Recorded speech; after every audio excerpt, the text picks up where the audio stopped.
Well, Richard's going to try to get it right tonight.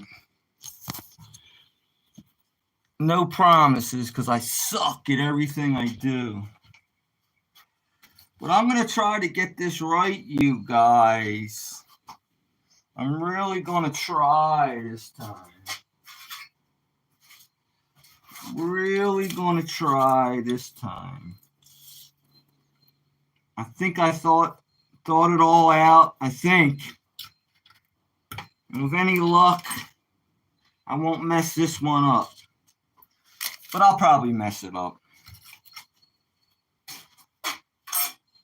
I'll probably still mess it up.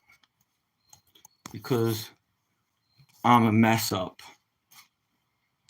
But let me prepare my powders over here. I'm always preparing. Did you ever notice? Richard's always preparing. Never gets it right. Prepare. Going to prepare.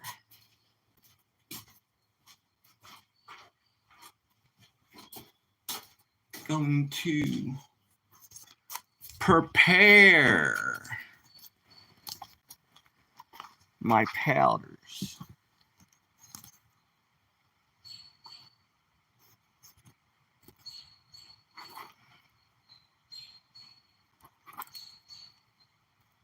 I'm really going to try to get this right, you guys.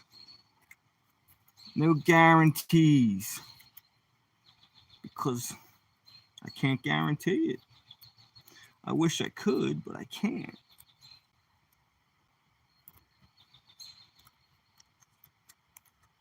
I'm trying to tape my fuse down because I refuse. Trying to tape that fuse down. So maybe that'll work. Perhaps maybe. That's a big maybe.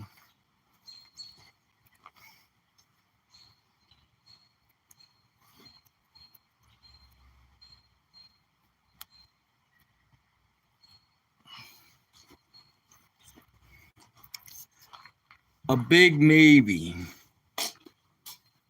I'm going to make a black powder rocket. Thank you for the like. Probably going to wait till I get some of my regs on because I keep promising them EDITZ. Yo, yo, yo. What's up, my man? Thank you. Thank you. I'm kind of waiting for some of my regs because I promised them I'd show them how to make a black powder rocket. And, well, I could do it again, I suppose. There's quite a few people watching now. But I still want to wait for my regs, man. So bummed out. I'll talk to you guys for a couple minutes. What's up, Ed? Are you making a bomb? No, Ed, I'm making a black powder rocket. Let me show you my shop, Ed. Those are all my chemicals. I'm an amateur pyrotechnician. I could make a bomb if I wanted to, but I make beautiful fireworks, my man. I am an amateur pyrotechnician, Ed. That's my gig. Here, I'll put the front camera on so all the words aren't backwards. But I got all my chemicals in alphabetical order, starting from aluminum. That's 5 microns. That's pretty small stuff, dude. And there's barium chloride, barium nitrate, barium sulfate, boron. Told you, it's all in alphabetical order. Carbonate, copper carbonate, copper oxychloride. That's for whistle rockets. Moving on to the M's, magnesium, aluminum. I'm waiting for some of my regs, Ed. I do enjoy this isn't my job. This is my hobby, my man. I'm retired. And I enjoy my hobby. to answer your question. I love it, dude. I love it, love it, love it. I prepared this black powder rocket. I'm waiting for some of my regulars. I just made that 5 minutes ago. I just made that rocket. I'm going to shoot it off. But I'm waiting for some of my regulars because I promised them that I'd deliver this time. Because the last few times I tried this, it didn't work out so well. The rockets went great, but I lost my signal. Oh, there's Siobhan. Yo, I'm glad you're here, bro. Check it out, man. I'm glad you're back. Siobhan. Uh-huh. I made that like 10 minutes ago. Practically for you, dude. So you're good enough, Siobhan. So all I wanted was one of my regs, and looks like it's gonna be you. What I'm gonna do for you guys is I am going to light this off now in a couple minutes, but I'm gonna show you some of my fuels that I just made. This is, man, I told myself I was gonna be prepared tonight, and I'm not. I don't know if you can see that, but that's my red rocket fuel, and this is plain old black powder. So I'm just going to demonstrate that Richard here, this is the real McCoy. This ain't no joke. Richard is an amateur pyrotechnician, and I'm going to prove it once and for all, okay?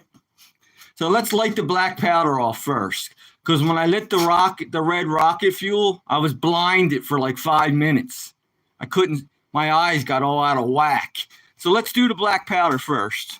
Let me shut my shop door so there's no sparks flying there and I blow the whole damn shop up. I'm gonna shut the shop doors right now. Don't want to blow my shop up. And I'm walking over to my black powder. We're gonna light the... Siobhan, I'm going to light the black powder off first. No, it's no big deal, dude. It's just a little flash. We'll both get our jollies. So I'm going to do the black powder first.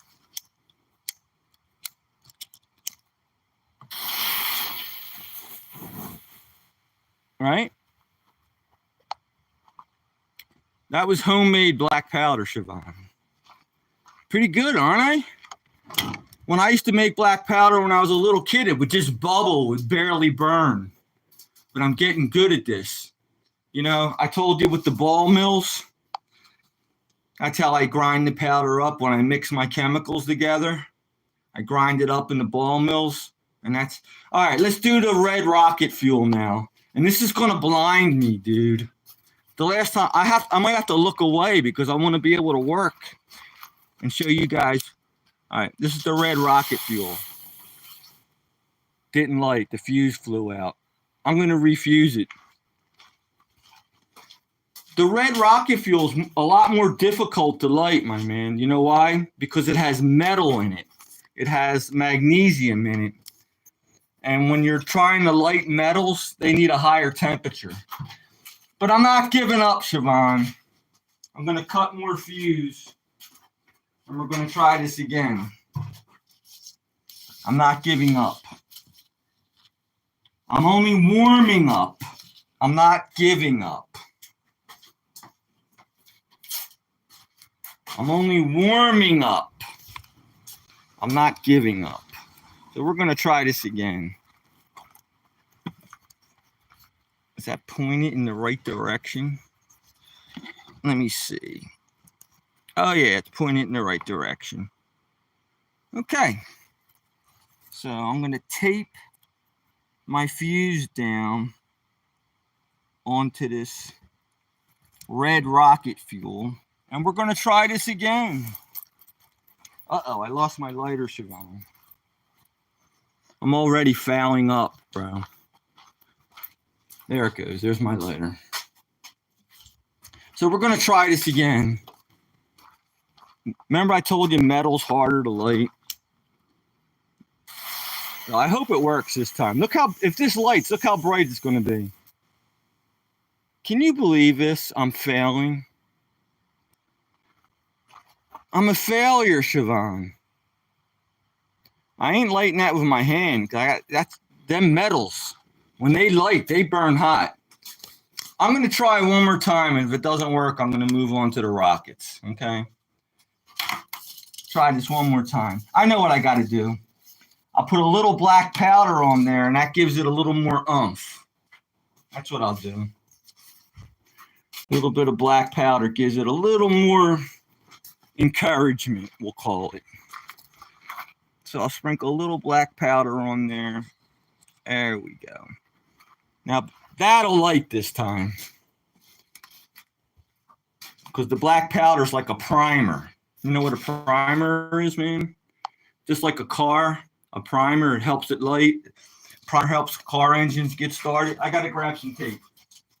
And we're going to do this again, my man. And it should light this time. I should get this right this time. With the black powder in there, I shouldn't fail. Just trying to stand my phone up, buddy. And it's getting dark. Oh, Richard, get your act together, mister. All right. So with the black powder, that should give it a boost. That black powder should give it a boost. And with any luck, if it doesn't work this time, I'm going to move right onto the black powder rocket, bro. Doesn't work this time. We're going right to the black powder. But if it does work, you're going to see what red rocket fuel looks like if it works. Come on, work. Son of a bee. All right. We're moving on to the red. I got to brush that up a little better. But I know the black powder kicks ass because you already saw that. Okay. So let's light a black powder rocket off right now. Okay? Let's light this baby off right now. I can almost guarantee this is going to work, bro. And I'm staying near my router, Siobhan. So I shouldn't lose signal this time. I'm going to stay real close to my phone router. I'll ask you anyway, though. So I'm walking over to my mortar tube. Okay. Should have brought my flashlight out. Man, I'm never prepared over here. All right. Do me a favor, Siobhan. Do I still have signal? Say yeah. Oh, signal's good. Good, man. Good. So here we go, bro. Here's Richard's rocket. Oh, I can't believe it. You didn't see it. I had the camera forward this time, Siobhan. Did you see the end of it at least? I'm going to make another one. Did you at least get to see the very end of it, my man? You didn't get to see it take off, but did you get to see it go up in the air? I'm telling you, I'm a loser. Yes, you saw the end. Did you see the spark shoot out? Good. I'm so happy. I'm going to get it right one of these days, man. One of these days, Richard's going to get it right. So right now, what I'm going to do, my man, is we're going to make another one. I'm going to make one right in front of your face, and we're going to light another one off. Take me about 10 minutes to make another one. This is my ramming post. Is it in the view? Okay, good.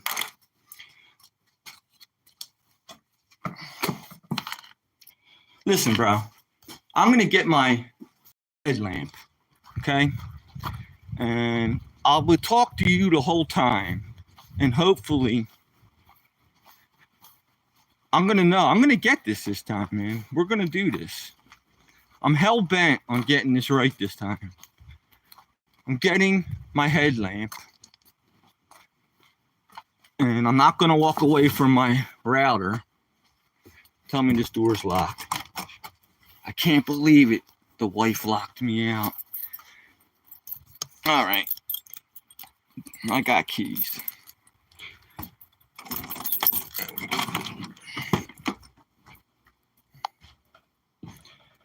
So, my headlamp. Gotta get my headlamp.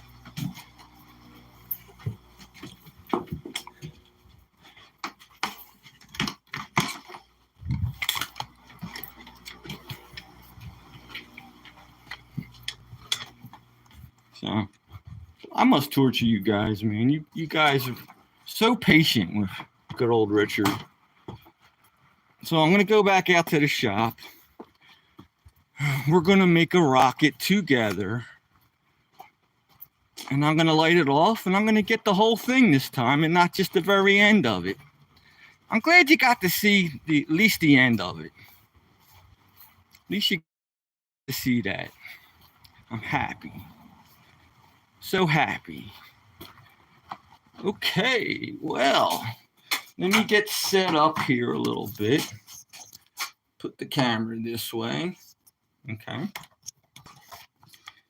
Here's my ring, and that makes the fire shoot quicker. And the way I make a nozzle is I use kitty litter. The real name of it's called clay bentonite. I know the letters are backwards, but sorry. Clay bentonite. Okay. So there's a little bit of clay bentonite already prepared. That's a little too much. So I put the tape on the tube, on the bottom of the tube, set it on my ramming post. Then I pour a little bit of clay bentonite on the tube.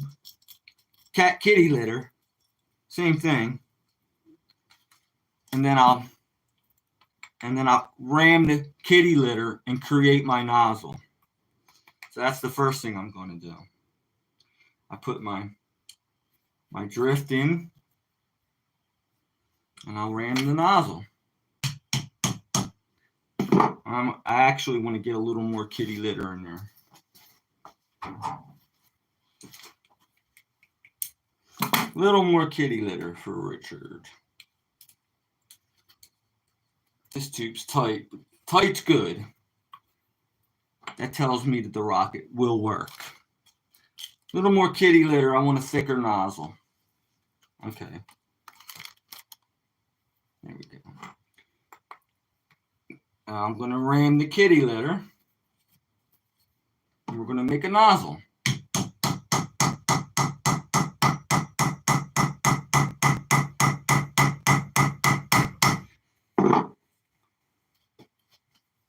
You know you have a good nozzle if down here it bulges out a little. You guys probably can't see that, but I can.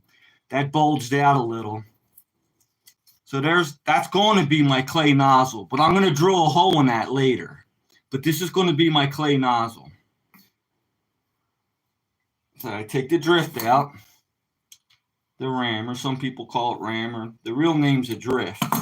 If you want to get professional and want to know what you're saying, there's the drift.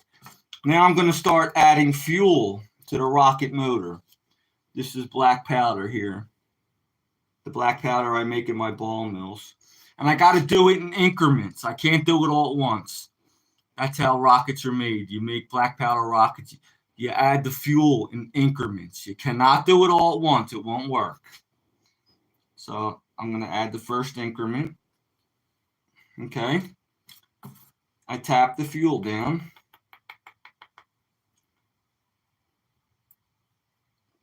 Insert my drift. Now I'm going to ram my first increment.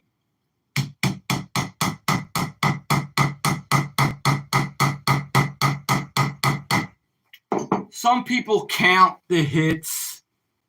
If you had to put a number on it, I would say 7 good hard hits. But I do like 20 small hits. Don't ask me why. I've just been doing it for years. That's what I do.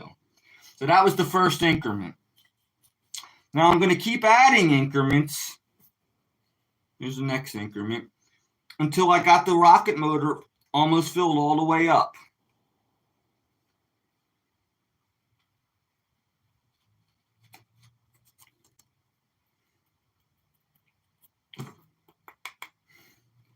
I'll try to move along quick for you guys. I know everybody's busy.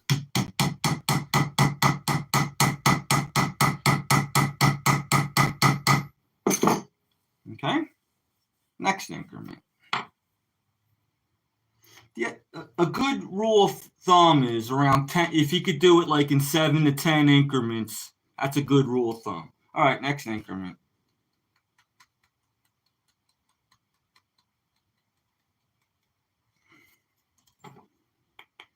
I always tap the fuel down the tube.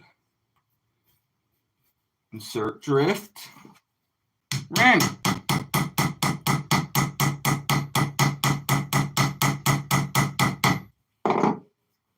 Next increment. Oops.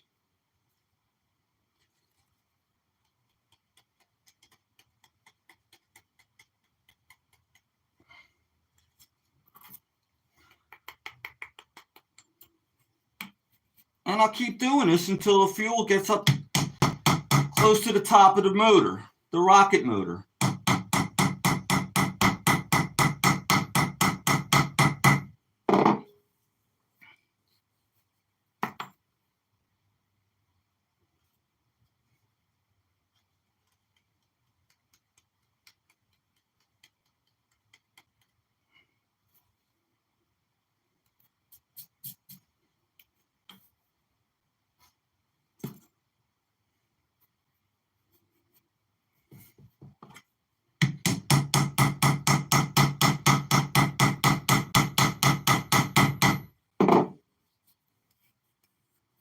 I don't know if that's my third or fourth increment.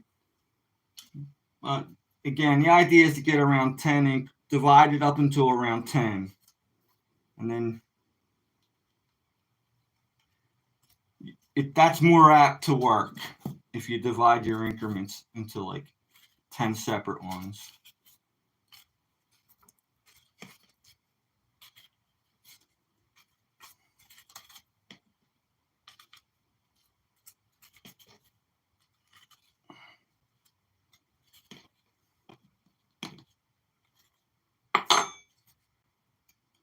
I made these a little big. I may not put all of it in there.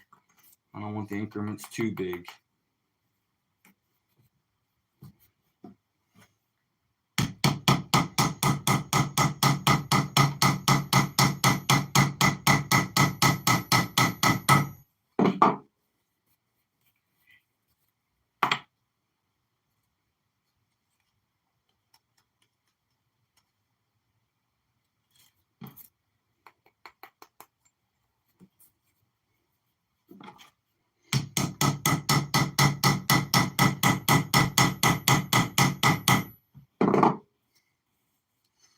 Getting there, slowly but surely.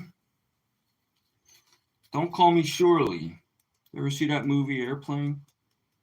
That's a funny movie. Leslie Nielsen. It's a spoof on another movie. It's hilarious. If you never saw it, watch it.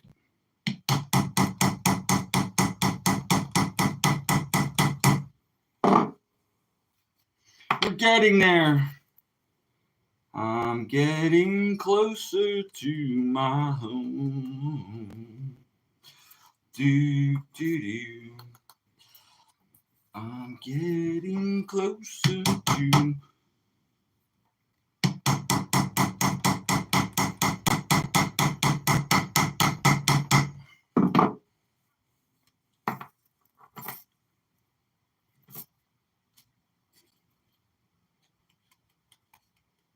Oh, I missed. Missed again. There we go. Some people moisten their black powder. Then you gotta let it dry. Because that makes it less dusty. But I don't mind the dust.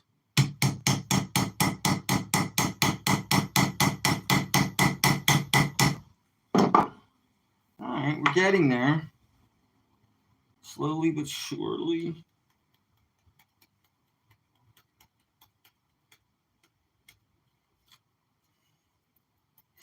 I don't know if you can see that, but the fuel's about that high. But it'll flatten out when I ram it.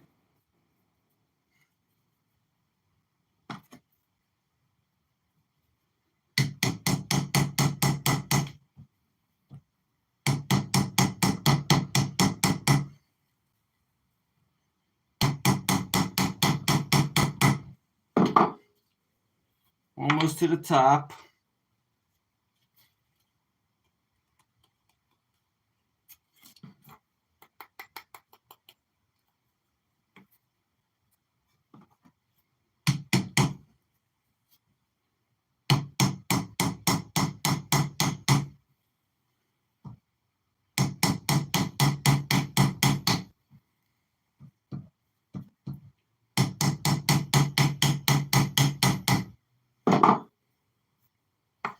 One or two more increments and I'll be done.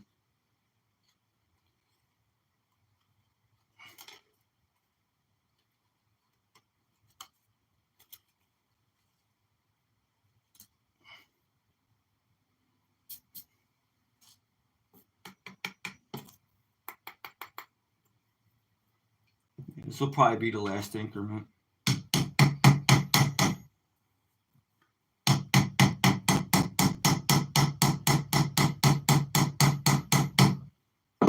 Okay. That will be the last increment. But now what I have to do is I got to add more clay, more kitty litter, and create a bulkhead. I don't have to do that. I could theoretically just light it off. But the reason why people put bulkheads in there, because if they want to add a header, then it'll give a slight delay. You want the rocket to go up and then coast a little bit. And if you have a header, an explosion, or a display, it delays a couple seconds, and then your header will blow off. But it's just good practice to put a bulkhead in there regardless, especially if you're working with more explosive types of fuel. So I'm going to put more kitty litter in there and create my bulkhead.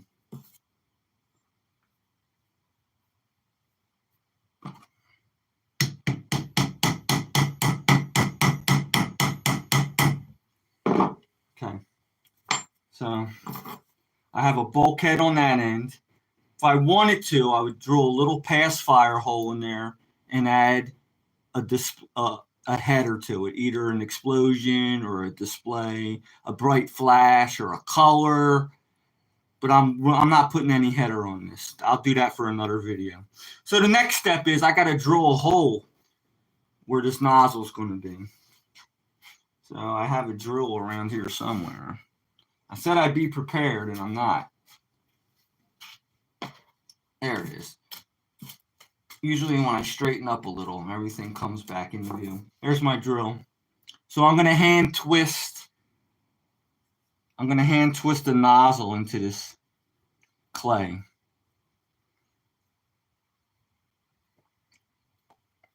Some people use a power tool, but you really shouldn't, because that can create too much friction. And friction and gunpowder, heat, you don't want a premature ignition. So I'm twisting a hole into the clay to create a nozzle. And the reason I create a nozzle is that constricts the gases as they're escaping, as the black powder's burning, as the gases burn off. It constricts the gases, and that's what makes your thrust. All them gases shooting through that small opening, that's what creates your thrust. And the trick of it is, once you're past the white, you'll see the white coming off the clay, and then you'll notice on your drill bit, you'll actually see the black powder. I've actually hit the black powder, but I'm just going to go a little further because I want to be double dog dare sure. Like on that movie, Stand By Me. Double dare dog. Are you double dare dog sure? And I'm definitely in the powder. Okay. Definitely into the black powder.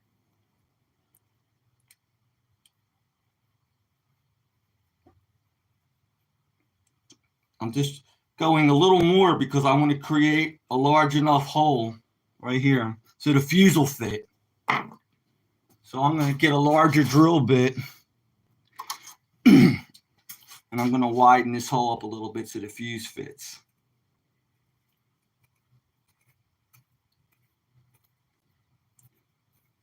Okay, I'm done.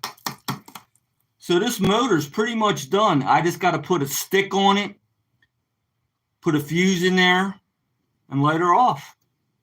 So I have sticks up here. I got to pick a stick out. This looks like a good candidate, or this. The straighter, the better. There, that's a pretty straight stick.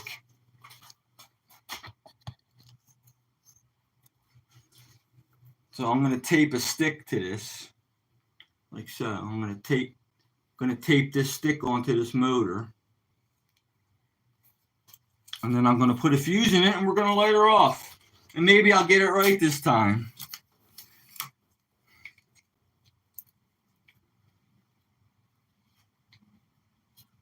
You still with me, Siobhan? I know you haven't spoke. Nobody has let me know they're still there. I see numbers. I see people are still there. I don't know if it's my regs or not, though. So I'm going to tape that stick on good. I want to do it right. Get this right. Put a little more tape on there.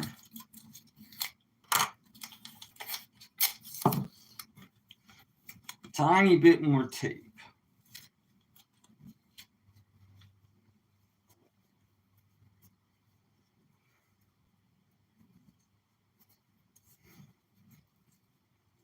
Okay. I'll mention this again to whoever cares. Oh, good. You're still there. Thank you, buddy.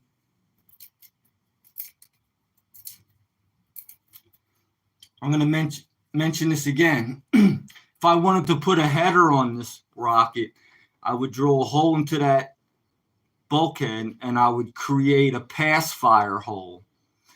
And then I would add an explosive powder to the top of the rocket, or I would add a colorful header. The choice is yours. The type of header that you want to add onto your rocket is up to the individual. But I'm just going to leave it blank. I don't want to make any loud booms. I'll do it another night. My neighbors, it's Friday night. I don't want to get my neighbors pissed. There's possible this thing could blow up, and that'll get them pissed. If I didn't ram it just right, this could actually blow up. But it won't. I'm not in any danger. There's not enough fuel in this where I could get hurt. All right, so I'm going to put a fuse in it. I'm going to cut a piece of fuse. I don't know if you guys can see this. Yeah, you can see it. So I'm going to cut a piece of fuse.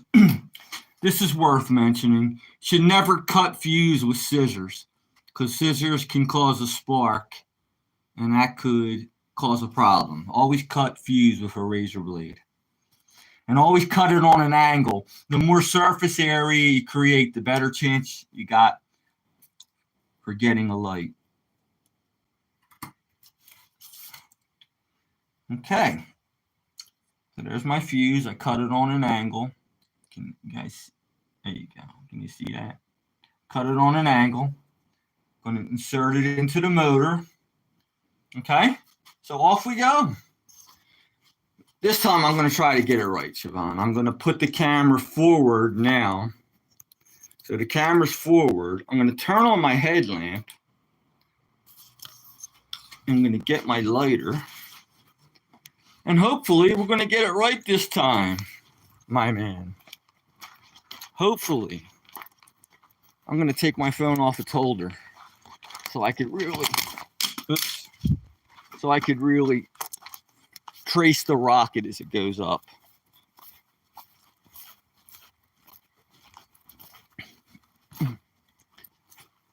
So I put the rocket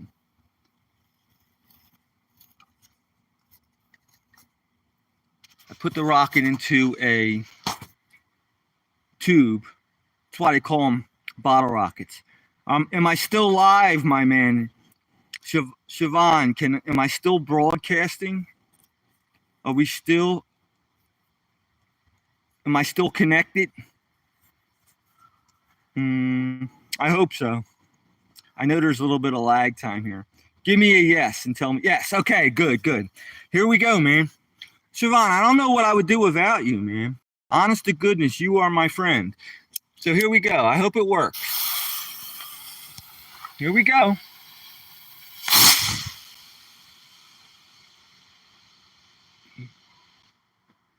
I hope I got that, man. Please tell me I got that. Please tell me I got it this time. Did I get it? Yes. No, that's the last. Oh, yes, that's a yes. So you saw it, man. You guys actually saw. I built the rocket right in front of you. I showed you how I did it, and we lit it off. Let's try to light that. I don't know if I want to do this. I was going to suggest lighting that red rocket fuel. I'll try it one more time.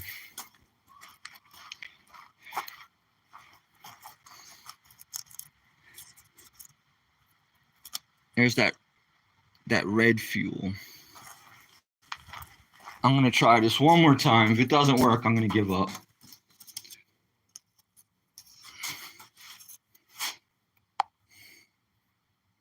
Okay.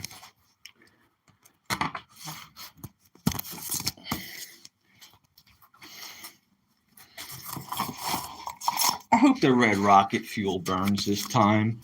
God, please. Let it work this time.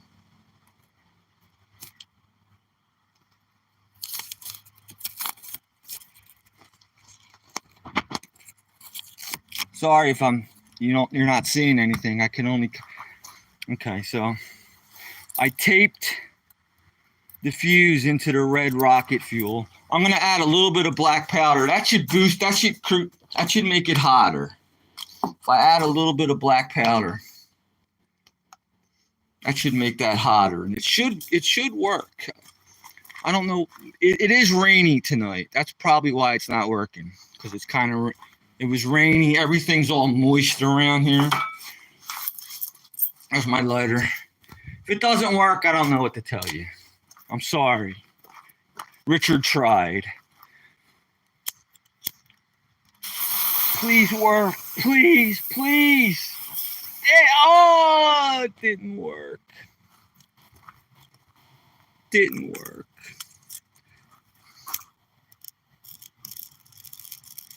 I shouldn't do this. I got burnt the last time I tried this. What the hell's wrong?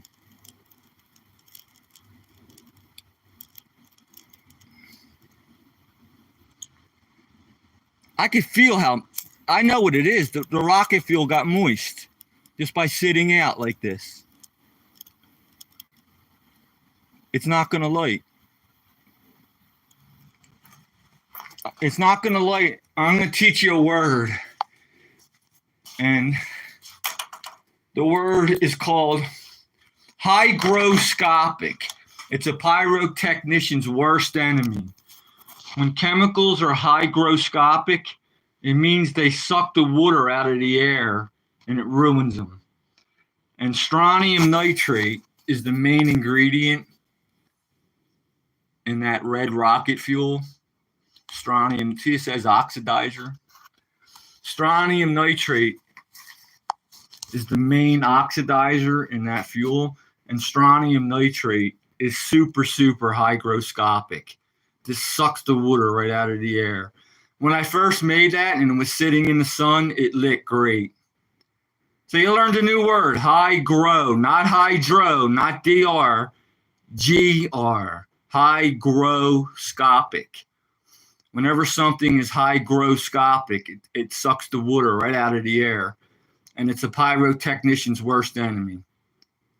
So what I'm going to have to do is I'll get that red rocket fuel and I'll stick it out in the sun. And that'll dry it off. Hygroscopic, you got it, my man. A pyrotechnician's worst enemy. So you guys want to talk about anything else? Here's another motor. Let's light another rocket off. What the hell, right? What the hell? I'll tell you what. I'm going to get my neighbors angry. and I'm going to put a little bit of flash powder. I'm going to make a header. I'm going to make a boom. Okay? My neighbors are going to get pissed at me, but I'm going to make a boom. So what I'm going to do is I'm going to create a pass fire hole. I'm trying to show you guys. I'm going to create a pass fire hole in that bulkhead. And then this is called flash powder. That's nasty stuff, man. That stuff's very dangerous, that flash powder. That flash powder is so dangerous. That's what's in M80s and quarter sticks. That's what's in flash powder. That's 70% potassium perchlorate. 70% of that. 70% of that. And let me show you. And 30% of dark German aluminum. Now don't go home and blow your hands off, because this stuff's really dangerous. Flash powder is extremely, extremely dangerous. It has a critical mass of 28 grams. That means that you don't even have to confine it. 28 grams of flash powder, if it catches fire, it will explode. Like, the only reason why firecrackers and certain fireworks explode is because the powder is confined. But flash powder burns so fast that once it reaches a critical mass at 28 grams. Now, I'll give you an example. Black powder, the stuff that I make with the ball mills, that doesn't have the critical mass for black powder is like 100 pounds. Not 1 ounce like flash powder. 100 pounds. And that's when black powder becomes critical. Flash powder, on the other hand, that has a critical mass of 28 grams. That stuff's really dangerous, man. When you're making it, you should never put it in a jar and shake it. You should never put it in the ball mill and ball mill it. You'll blow yourself up. The way you're supposed to make flash powder is you're supposed to diaper mix it, and I'll explain that right now. The way you make flash powder, I'm going to put my phone back in its holder here, and I'm going to demonstrate what diaper mixing is. Exactly how it sounds. You mix it. I'm going to show you.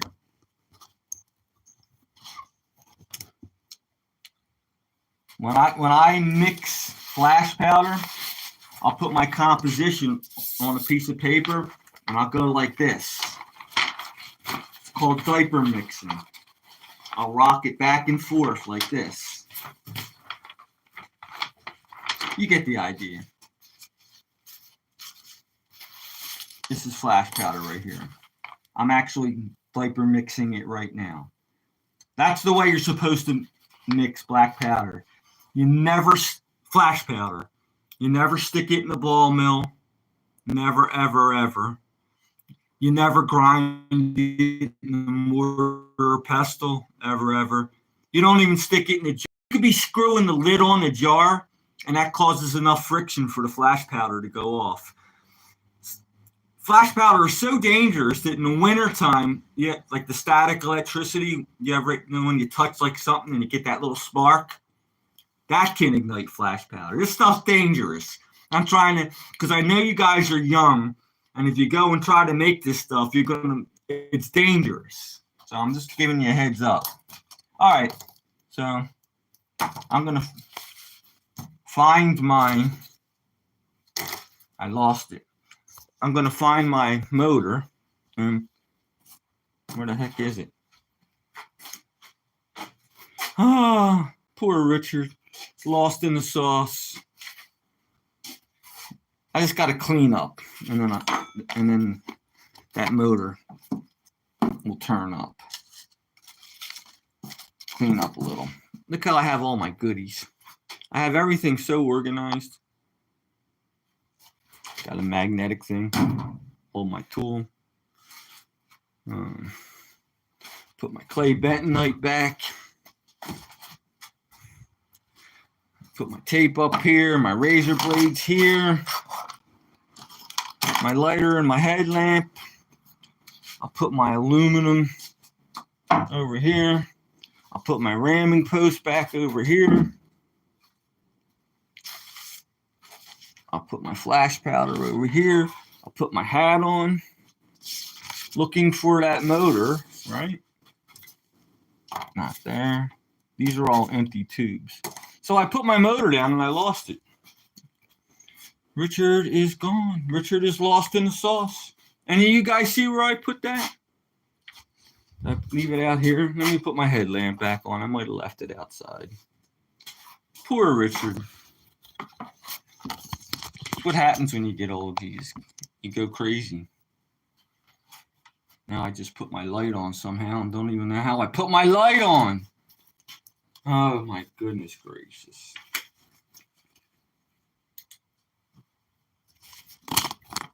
Let's look for this.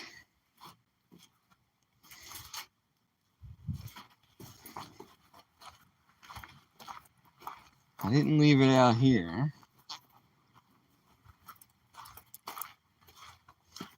Maybe God's telling me I shouldn't create a rocket with a header. Maybe the big man upstairs is telling me, don't wake your neighbors up now. I can't believe it. I lost the darn rocket motor.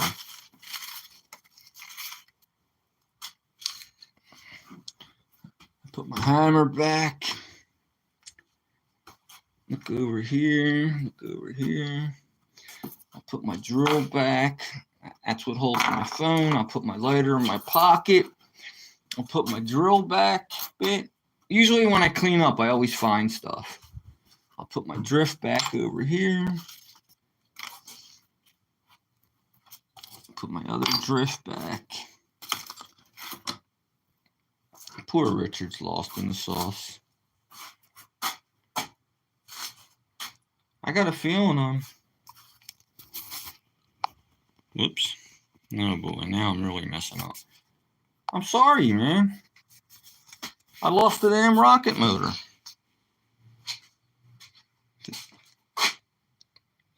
Rewind the tape. Tell me where I put it. Oh my God, I hate myself sometimes. I may not be making this. I may not be doing this tonight. Unless I make another rocket motor. Boy, that makes me mad. I'm so burned out. Maybe it fell on the ground.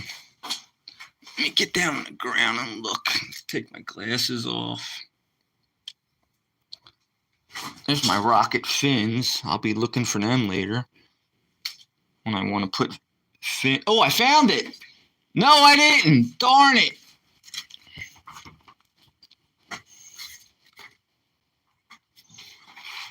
Huh? I hate it. I hate it. Hate it, hate it, hate it. Space Cadet Richard lost the rocket motor. Oh, well, I think it's... I'll just sit here and chat with you guys, man. I'm sorry. I'll tell you about fireworks. I'll continue to look for her, but I think God took it away from me because he doesn't want me to wake my neighbors up. This is going to be that tourbillon. Look at the size of that, man. That's pretty big. That's going to be that tourbillon. This is called a Stinger missile. I made that a long time ago. What happens with this device here is the fire goes in there and it lights and it spins it around, and that's how it becomes stable. And then fire shoots out the bottom, and that's how it lifts up. It's called a Stinger missile. Oh, man. Oh, well, man. I'm sorry.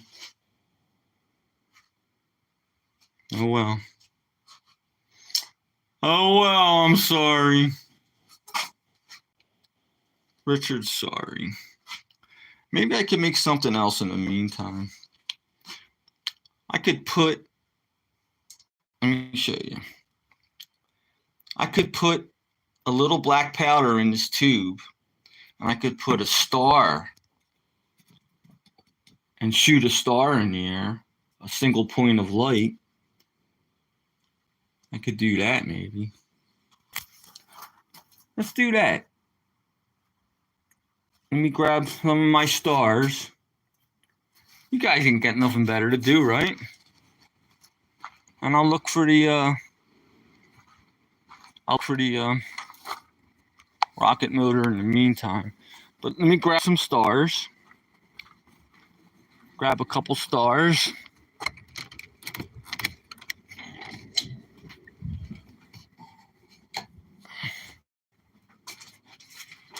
This is the way I store my fireworks. These are special boxes just to store fireworks. They're designed just for fireworks. And there is some of my compositions.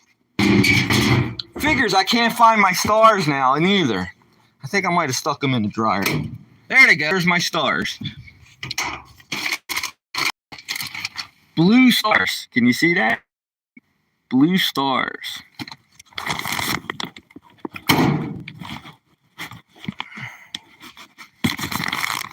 And maybe I'll find my rocket motor someday. I'll make a bunch of them someday. So when I lose it the next time, I'll just grab another one. But in the meantime, what I'm going to do is I'm going to put a little bit of black powder in that tube, and then I'll put a couple stars in there, and we'll launch some stars into the air. That's called a star gun, is what that's called. Now, I could use regular old black powder for that. I could use that, but that's a little messy. Let me get the right stuff. It's already made. I'll show you what that is. It's in that red box. It's a special type of black powder. It's already granulated to a certain diameter. It's the one with the... right there. I'll explain to you as I go along what this stuff is.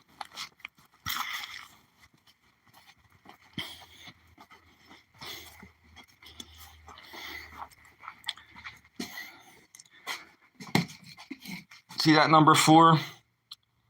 That means it passed through a number 4. Right, see that screen right there? See that number 4 up there?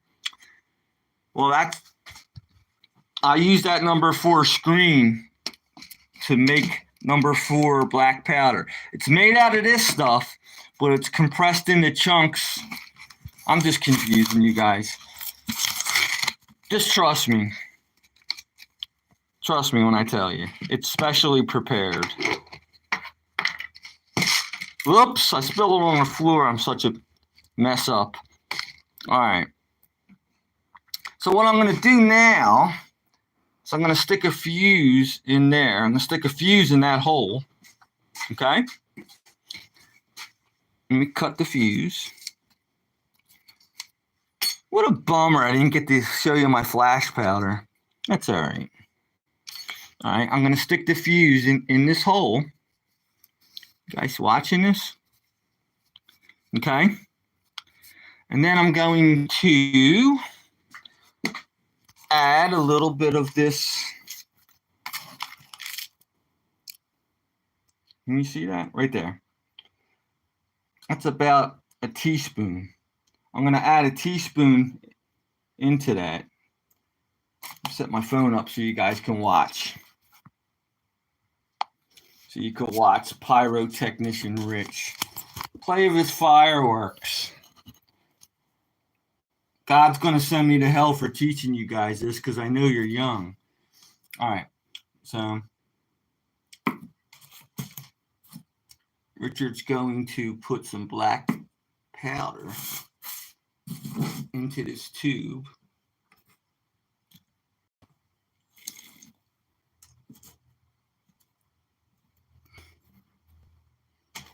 Couple more chunks. Okay. And then I'm going to put the lid back on. You should always put your lid back on all your compositions in case there's an accident. You don't want your whole shop blowing up So now I'm going to put a couple stars in there. Blue rubber stars. I'll teach you how to make rubber stars one of these days. They're the easiest stars to make. A lot of stars you have to use water and they take a couple days to dry. You use acetone with these guys and they're ready within like as soon as the acetone evaporates. The stars are ready. And see that tail? Tail? That means it's going to leave a little tracer as it's going up. That's what stars look like. Little tiny stars. Another, when I make my big mama jamas, see these babies? When I make these, you guys see this? I fill these things with stars. And I blow them out of, I launch them out of tubes like that. And that's real fire. That's the real fire. That's what you go to the, on 4th of July. That's what you guys see going up in the air. That's the real McCoy. Okay, anyway, I'm going to put some stars in my mortar tube. Can you still see it? I don't see it. There it goes. I'm going to put a couple stars in there. Bloop, bloop, bloop, bloop. One more for good measure. Okay? Then I'm going to get a piece of paper and stuff the paper. I'm going to stuff paper in there. That's going to cause like a little bit of a blockage. That'll give it more of an oomph.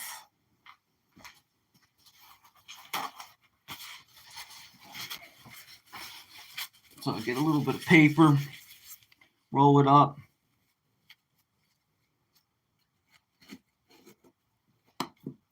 So when I light this fuse, that black powder is going to explode and it's going to launch the stars into the air. It's nothing great, you know, it's not the greatest thing in the world, but it's okay. Let's do this, man. Let's do it, man. I'll put my front camera on.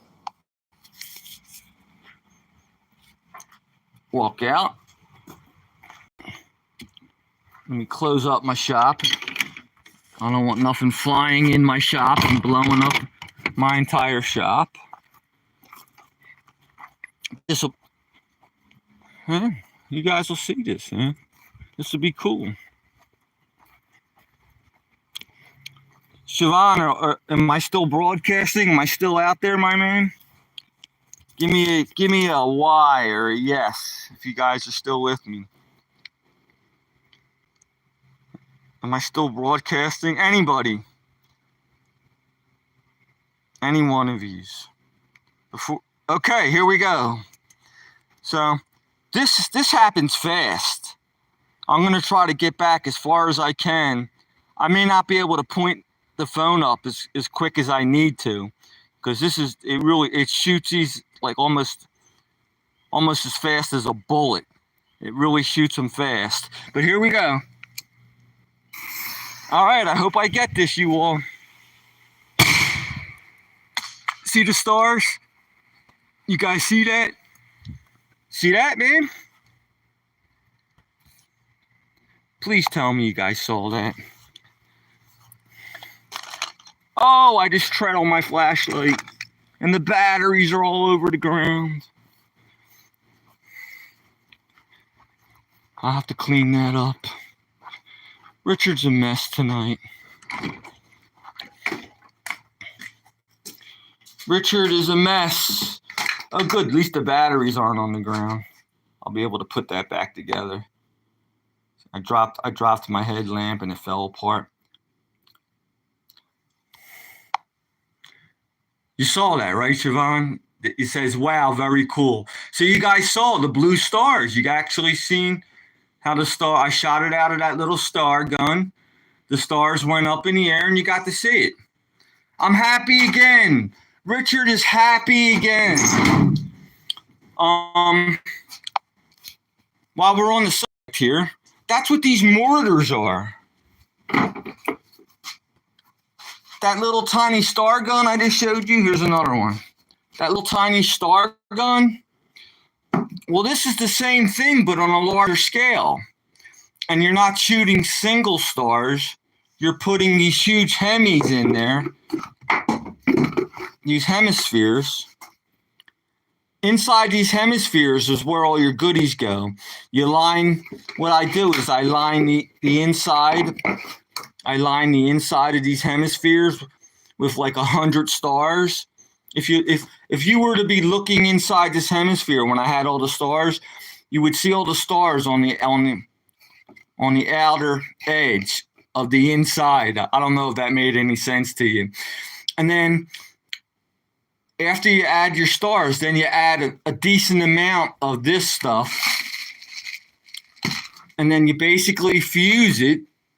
Of course, you put it all together. You got to use special tape and you put it together and you fuse it. And then you drop the Hemi down these tubes. And when the black powder charge blasted up in the air, underneath this Hemi will be a charge. I'll show you what I mean since we're on the subject. So I'll fill something like this up. With this black powder here. And then the Hemi will go on top of that. Okay? And then when this black powder launches, it shoots the Hemi out of that tube at unbelievable speeds. It shoots that Hemi like 400 feet in the air. When you're at a professional fireworks display, that's what you see. First you hear that thud, it goes thud, and you'll see that Hemi go up in the air. You actually see it spinning in the air if you got a good eye. And that's the time fuse. Then all of a sudden you'll see that big umbrella, and those are the stars is what you're seeing. And then oftentimes they'll put a bottom shot in there. And you'll see a big bright flash and you'll hear a boom. And that's called a bottom shot. And that bottom shot is that flash powder. That's what you're hearing. When you go to a professional fireworks display and you see that big bright flash and then you hear the boom, you're hearing flash powder. That's what's in a bottom shot. Man, I could school you guys. I studied so much of this. Look at all this paperwork I got. This is all my rocket stuff, man. I have all this pretty much memorized. These are spinning fireworks. There's a tourbillon, remember? The tourbillon.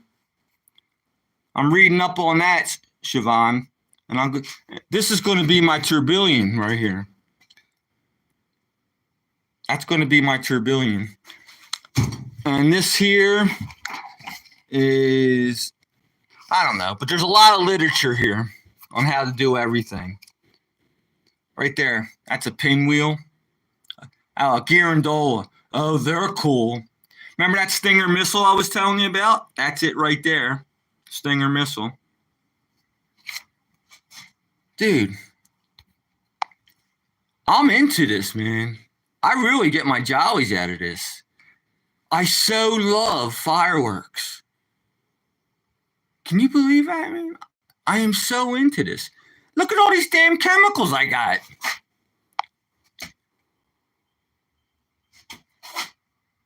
Aluminum,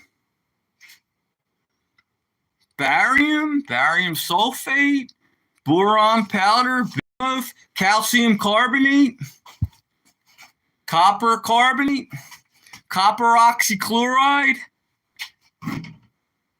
hexamine, dextrin, magnesium oxide, red gum. It's all in alphabetical order. Goofy Richard put it in alphabetical order. Regar, sodium benzoate, whistle rockets. Sodium benzoates for whistle rockets. Oh, I love my whistle rockets. Silicone, sodium nitrate, sorbitol, potassium perchlorate. That's how you make the flash powder. But potassium perchlorate's in a lot of things. Strontium carbonate, strontium nitrate, potassium nitrate, strontium sulfate, Zirconium. This chemical here was way expensive.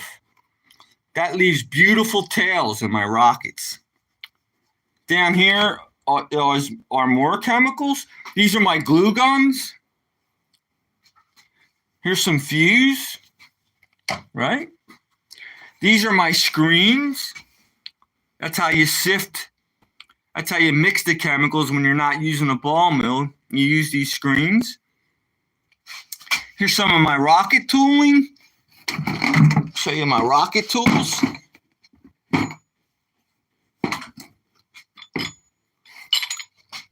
That's called a spindle.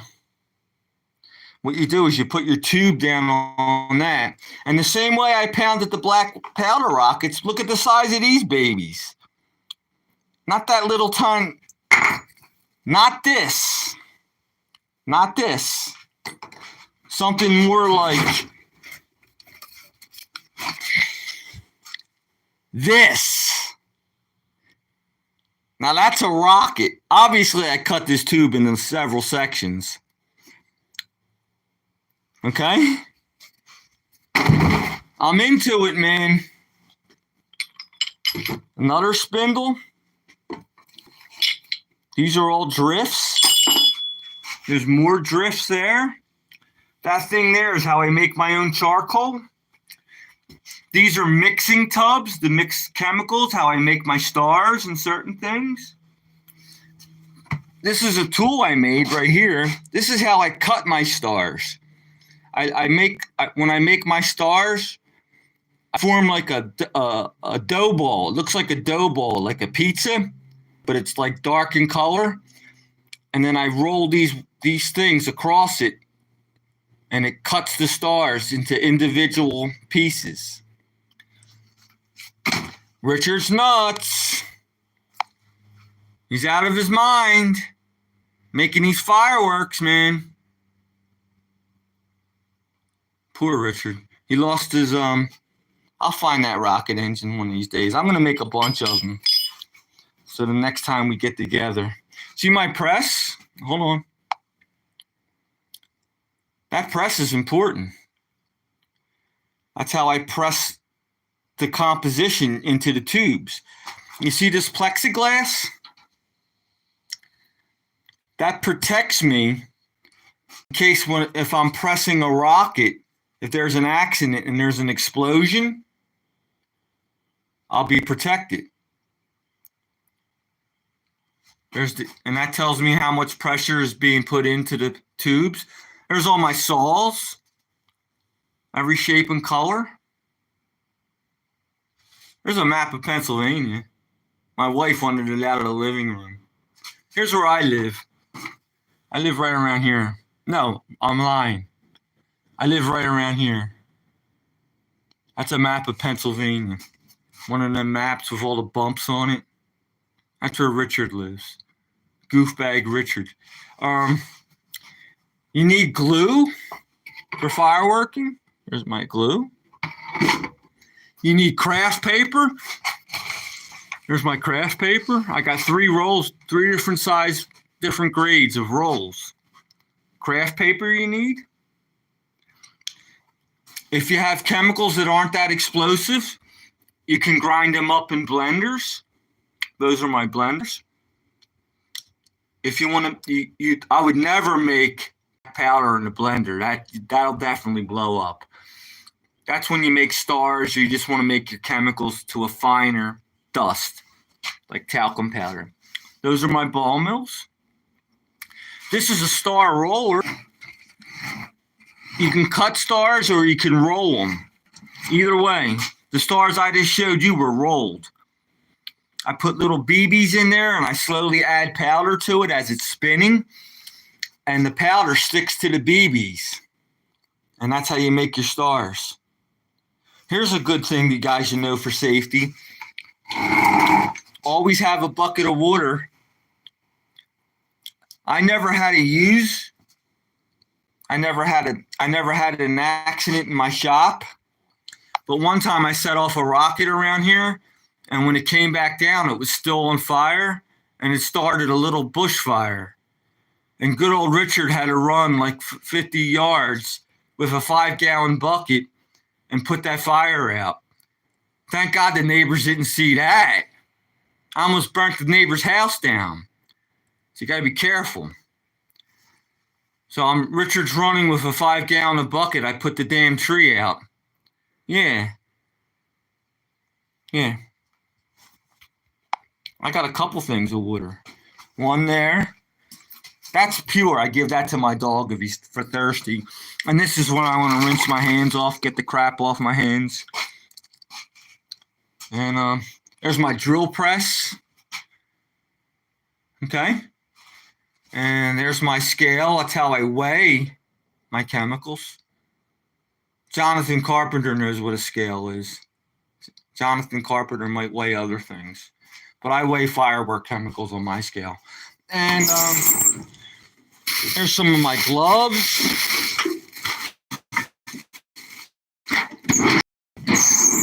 There's more Hemis. That's a 6-inch Hemi. These are 8-inch Hemis.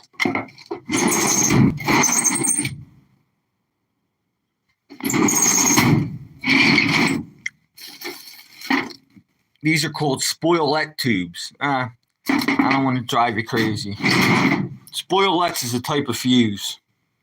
It's a type of timing device. Spoilettes are used on them big shells.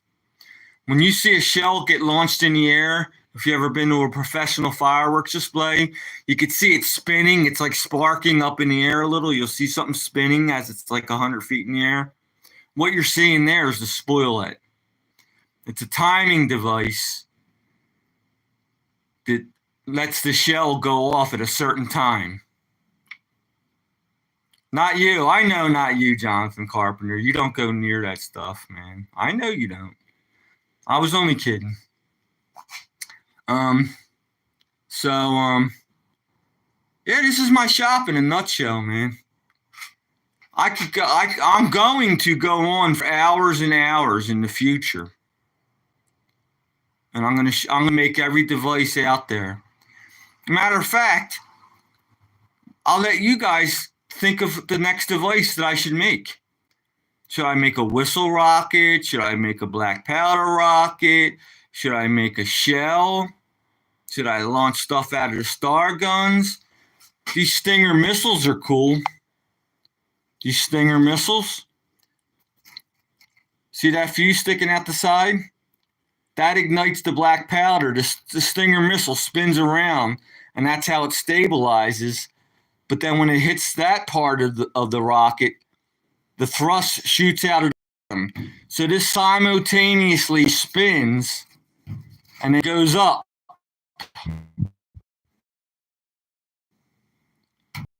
The firework. Look, I used to paint them. I was so much of a goofball, I'd paint them. I'm about to take another big blast. There's young people online right now, John. So you go for it, my man. But there's a few young people watching this. You have fun, and I wish I could be there with you. Have a ball. Go take a blast. Get in the upper atmosphere, and have fun. So what else could I show you guys? I'm so pissed I lost my rocket motor because I wanted to light off another one. But I'll tell you what, I'm gonna make you guys another promise. I'm gonna make like 5 or maybe even 10 rocket motors, and I'll do a whole live stream of just lighting my goodies off. I won't bore you with actually making them. We'll just light them off. Sound like a plan? Looks like Corona-shaped piñata. Yeah, it does. The Stinger missile. Yeah, it does. Piñata. Kind of does, doesn't it? I agree. Kind of does. You beat it with a stick, and all the candy falls out. So, man, you see what Richard's into, man? He's got all the tools. Look up here. I'm going to show you some. That's my kayak paddle. Let me put my headlamp on. I'll walk you around my house a little bit. I'll show you my house. Let Richard put his headlamp. Try to fix his headlamp. It's a shame I lost that darn rocket motor. But that's life. That's life. Oh boy. I gotta try to put this back together. I did it once. I forget how I did it though. I think that goes in there. Come on, Richard, you can do this. And that goes in there. I'll know right away if I got it. Yeah, I got it. Just got to put it back together now. Well, I got to find that other piece. Hang in there with me, guys. I dropped it over here somewhere.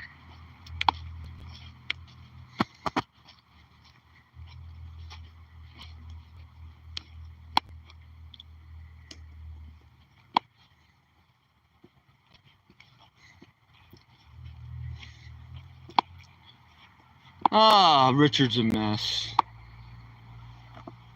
If Richard didn't have his head attached, he would lose that. That's what the teachers always used to tell me. Did your teacher ever tell you that? If your head wasn't attached, you'd lose that. I'm just going to tape my flashlight.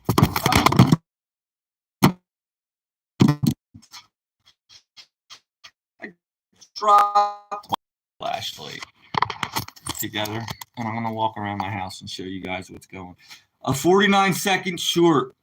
I just did something. I don't know what I did, but it said something about a 49-second short. Oh, here's the back of it. There we go.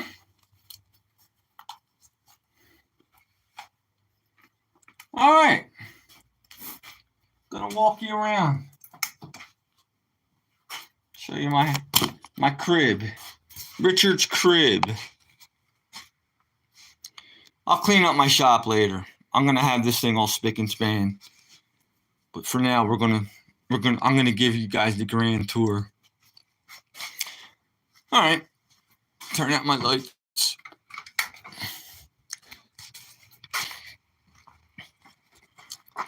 Close up my shop. Look at the size of that mosquito. I wouldn't want to get bit by that. There's my riding mower. You know what I do, Jonathan? I do a blast. And I get on my riding mower and I cut my grass and I put my headphones on, Jonathan, after my blast. And I have a blast because I'm listening to music and cutting the grass at the same time. So I'm kind of on the same page as you. Thanks for the great show tonight. Always educational. You're welcome, Siobhan. You are welcome, my friend. I hope you actually did learn a little. And I'm going to teach you guys over and over again over the course of time.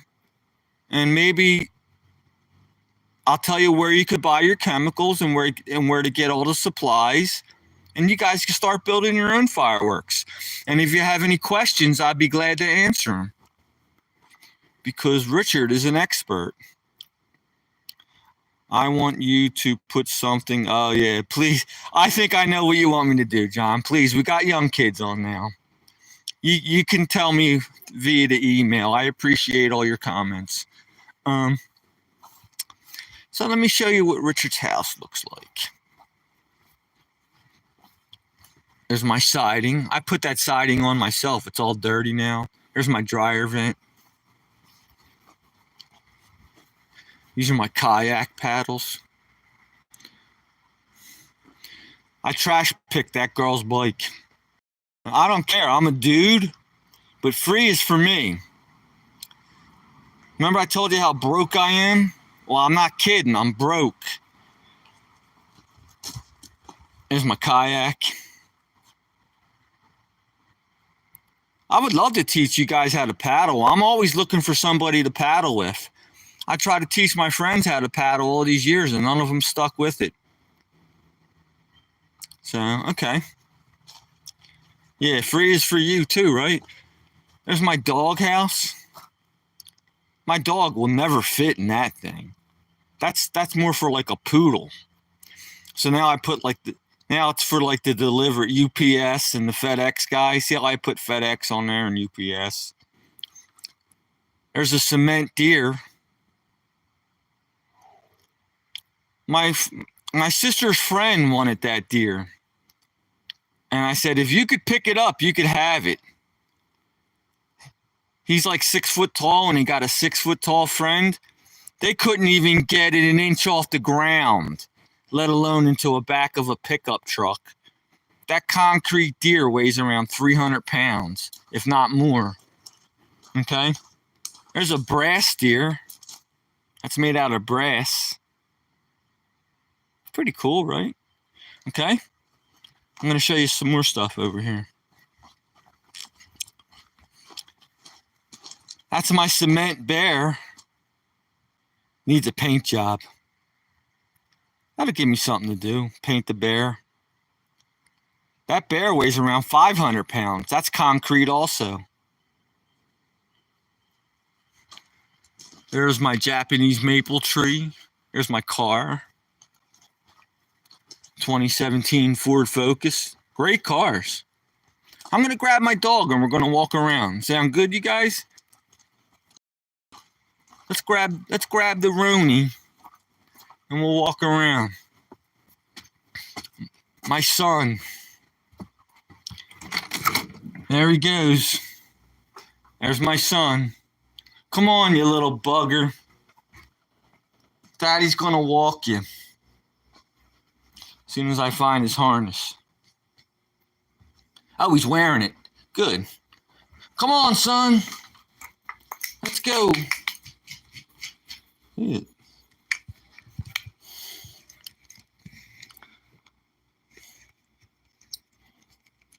We'll walk my son around the lake. Sound good, you guys? Come on. Come on, Rooney. Come on, son. You little bastard. Oh, I'm sorry. So, if I lose you guys for a couple minutes, it's because I'm jumping from my Wi-Fi router to the phone data.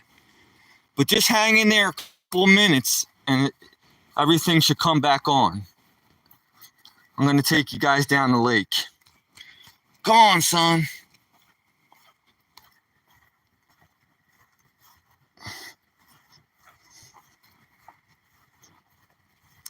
That's where my kitty cats. Rest in peace. Siobhan. Oh, you got to go? All right, see you, Siobhan. It was nice. I'm glad I educated you, though, my man. So I'm just going to walk my doggy around the lake. Probably going to lose the signal any second because I'm going to jump off my Wi-Fi router and go onto the phone data. Hopefully not. So sometimes it happens, sometimes.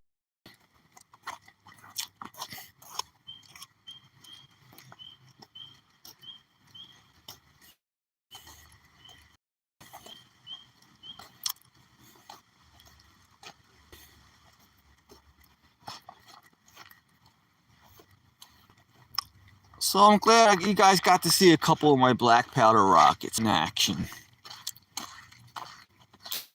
I finally got it to go and work out. Finally. Well, I'm out of my Wi-Fi router range. And my phone's telling me that I did not lose signal. So maybe... Oh, Siobhan did... graves. I thought you had to go, bro. That's where my babies are buried. I cried, man. I cried for months. I have no life. I have no life. The only life I have is my dog. I shouldn't say that. I got a beautiful wife. But she's in her own world. She's into her Facebook. I never got into Facebook.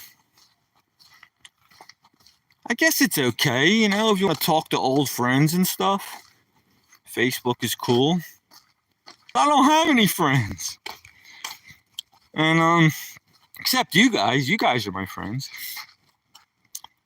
And then they got the TikTok and the Instagram. I don't do any of that.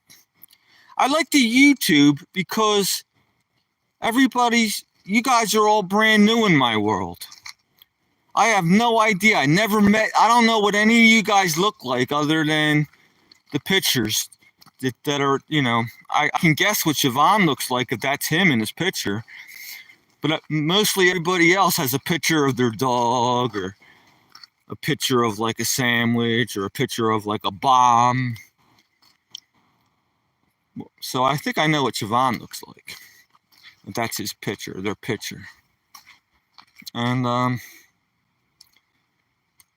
yeah, and that's the reason why I like YouTube, because I first started out just telling jokes with this YouTube thing. But then when people started talking back to me and having conversation, that's when I really fell in love with the live streaming. And I really get a big kick out of it, man.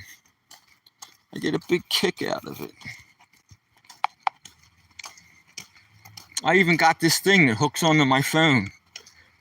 The only reason why you can see my face now is because I'm using my headlamp to reflect off my hand.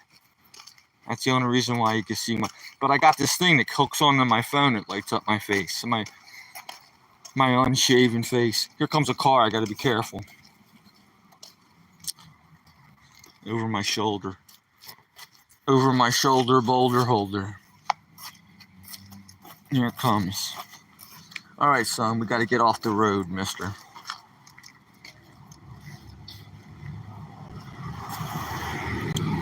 Yeah, we'll follow the car.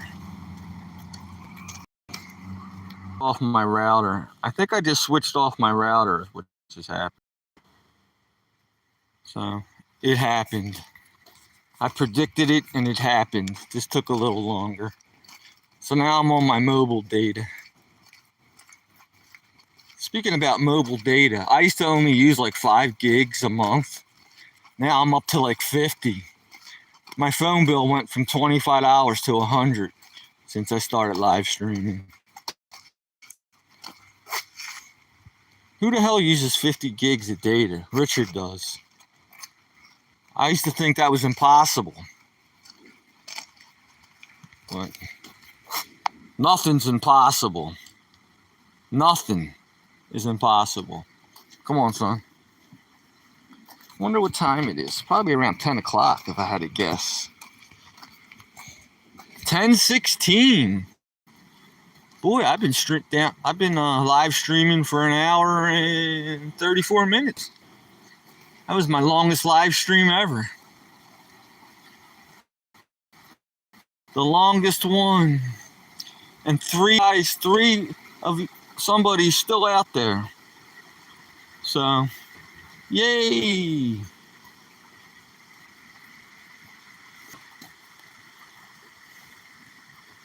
I don't have anything to say right now.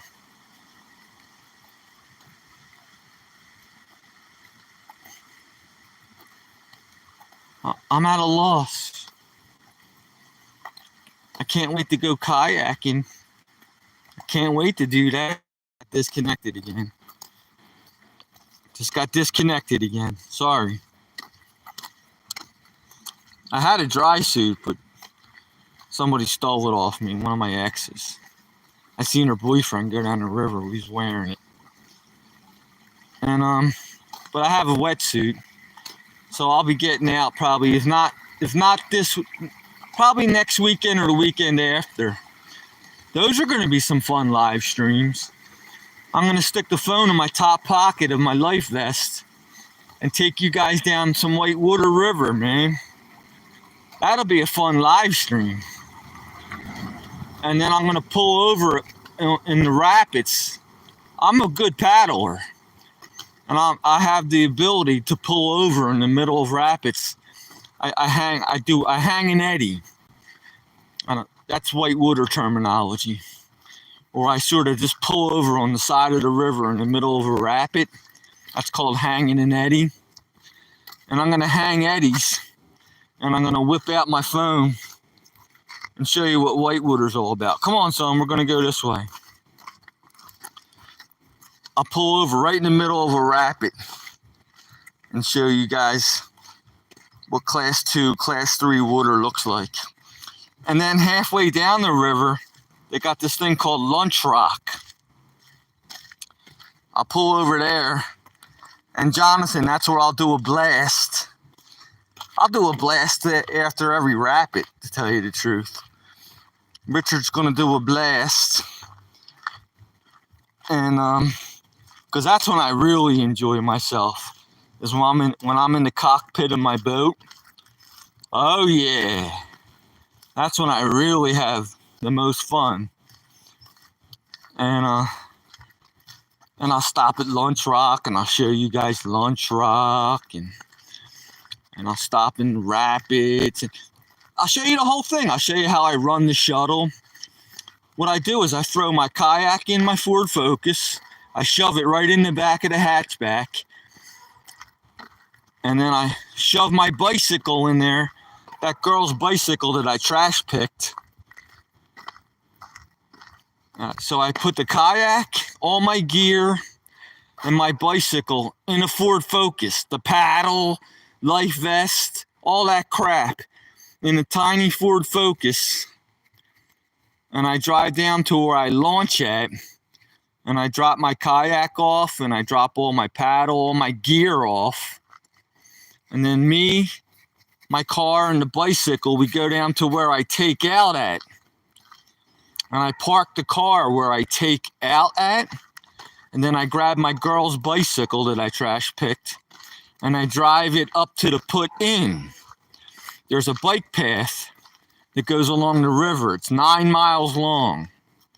This 64-year-old fart drives up the river 9 miles. Takes about an hour and 15 minutes. And I'm a pretty good bike rider. I can move. I just don't dilly-dally. I pedal the whole way as fast as not as fast as I could go, but I'm excited and I want to get it done. So I pedal pretty fast. So I get up to the put-in, takes about an hour and 15 minutes on my bicycle. And then I get my girl's bicycle and I just throw it in the weeds and cover it up with sticks. Because I don't care if it gets stolen. I trash picked it anyway. And then I hop in my kayak and I go down the river. But this year, I'm going to bring my selfie stick, the tripod, and I'm going to show you how Stale Shady does all this.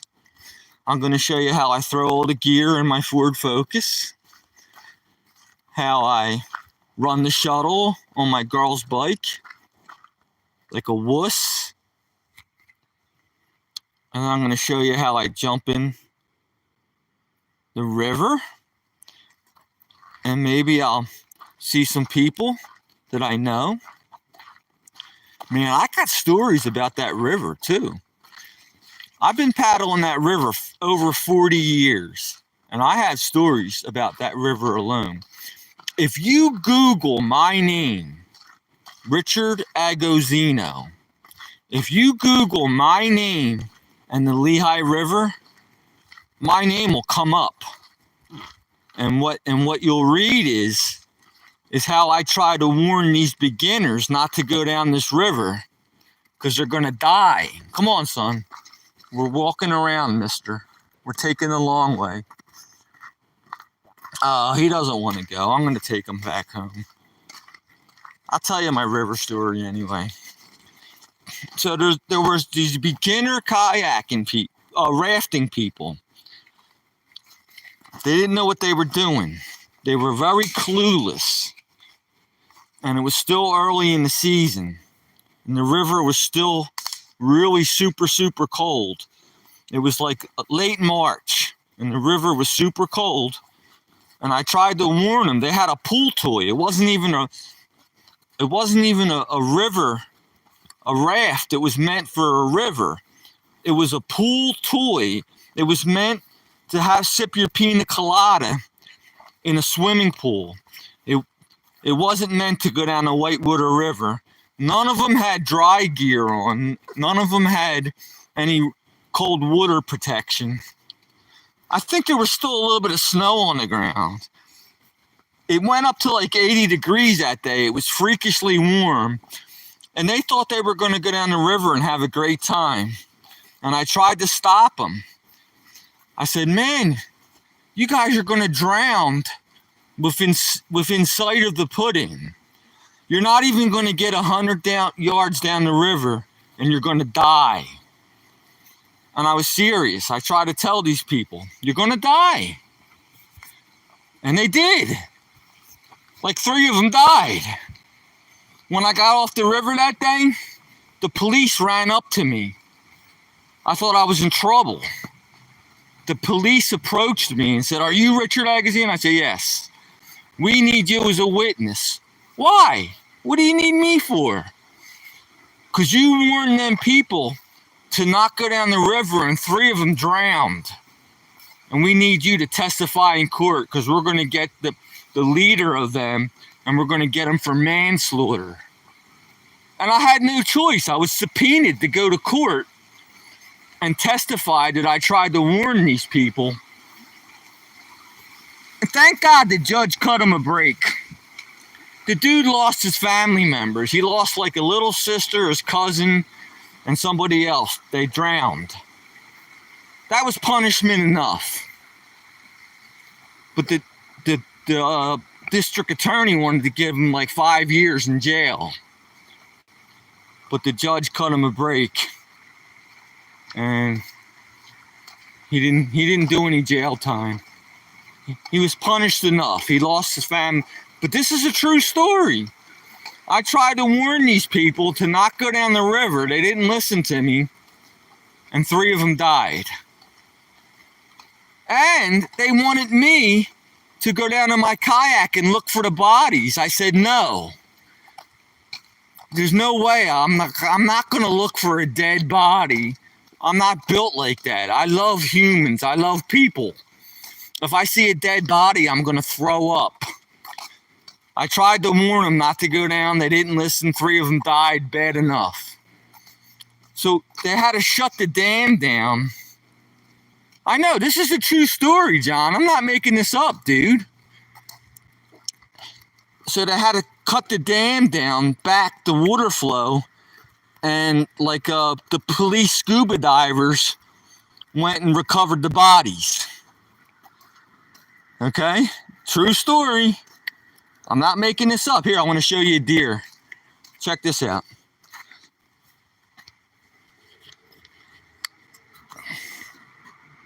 You see that deer laying down? That's right on the side of my house. Okay, so that's one story about the Lehigh River. You want to hear another one? There's a train trestle that goes over the Lehigh River right there, close to where I put on at. Pretty close, about a quarter mile downstream. There's a train trestle that goes over that river. Well, the train operator was driving too fast, and one of the box cars flew off the train trestle and landed in the river and lost like 1 million Kmart plastic baggies. Like 1 million of them. My dog wants to go back home. Come on. And that's another time they had to shut the dam down because they had to bring cleanup crews in there to clean up all these Kmart baggies that spilled into the river. And they never even got them all. I remember going down that river years later and I was still seeing Kmart baggies. I was still seeing in the river. So there's another story for you, another river story. Another true river story. Wait a second, let me let him off the leash. All right, go in there, you wuss. I'm going to tell you another story. You ready for this one? I got another story. Another river story for you guys. Sit on my... This chair's all wet, but I'm just going to sit here and rap with you all. I'm going to get my my light. Not my headlamp, the actual light that clicks on the phone. So you can see my ugly face.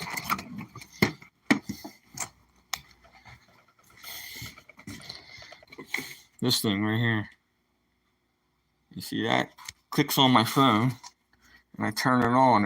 It illuminates my face. Just give me a second. See how I turn this on? Bim, bam, boom. There we go. Okay. So now I can talk to you guys at nighttime. I'm just going to walk around because I don't want to sit out front of my house. I hate sitting out front of my house. Probably going to lose you guys again, but oh well. Going to lose you for a minute once I get out of my router's range.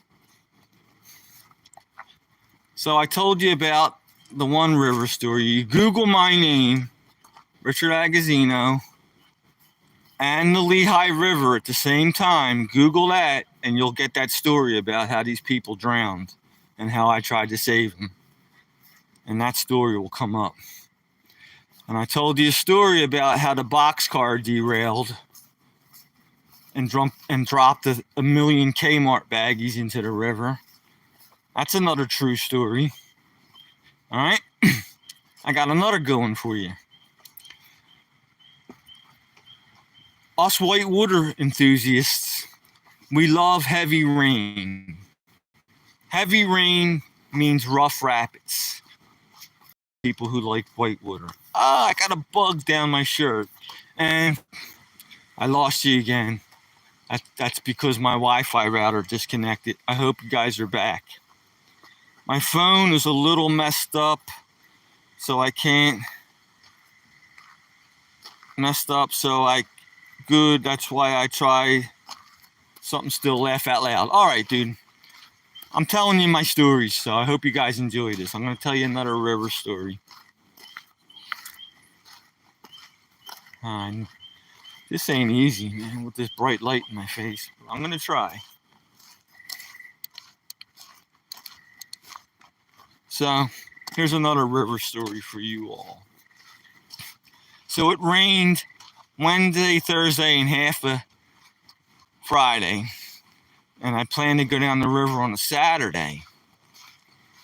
So, but when I got down to the put in where you launch at, where am I? I'm on the beach. Show you what I mean. This is the beach and that's the lake. All right. So when I went to put on the river,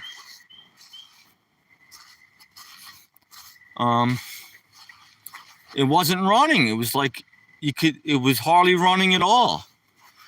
But I, being such a whitewater nut that I am, I had the phone number to the dam tender, the guy who controls the dam.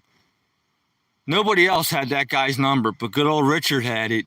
Don't ask me how I got it. That's another long story. I'll tell it. I might even tell it tonight. But so I had his number. So I called the dam tender and I said, we got all this rain. How come there's no water coming out? How come the river's so low? And he said, oh, we had to impound the water, but we're starting to release it a couple hours ago. And I said, well, it's not here in Whitehaven yet. He goes, oh, don't worry, it'll get down there. So I was with a bunch of buddies that day, and they were getting ready to pack it up and go home. I'm like, no. I just talked to the dam tender, and he told me they opened up the dam, and the water's going to get down to Whitehaven where we were at any minute.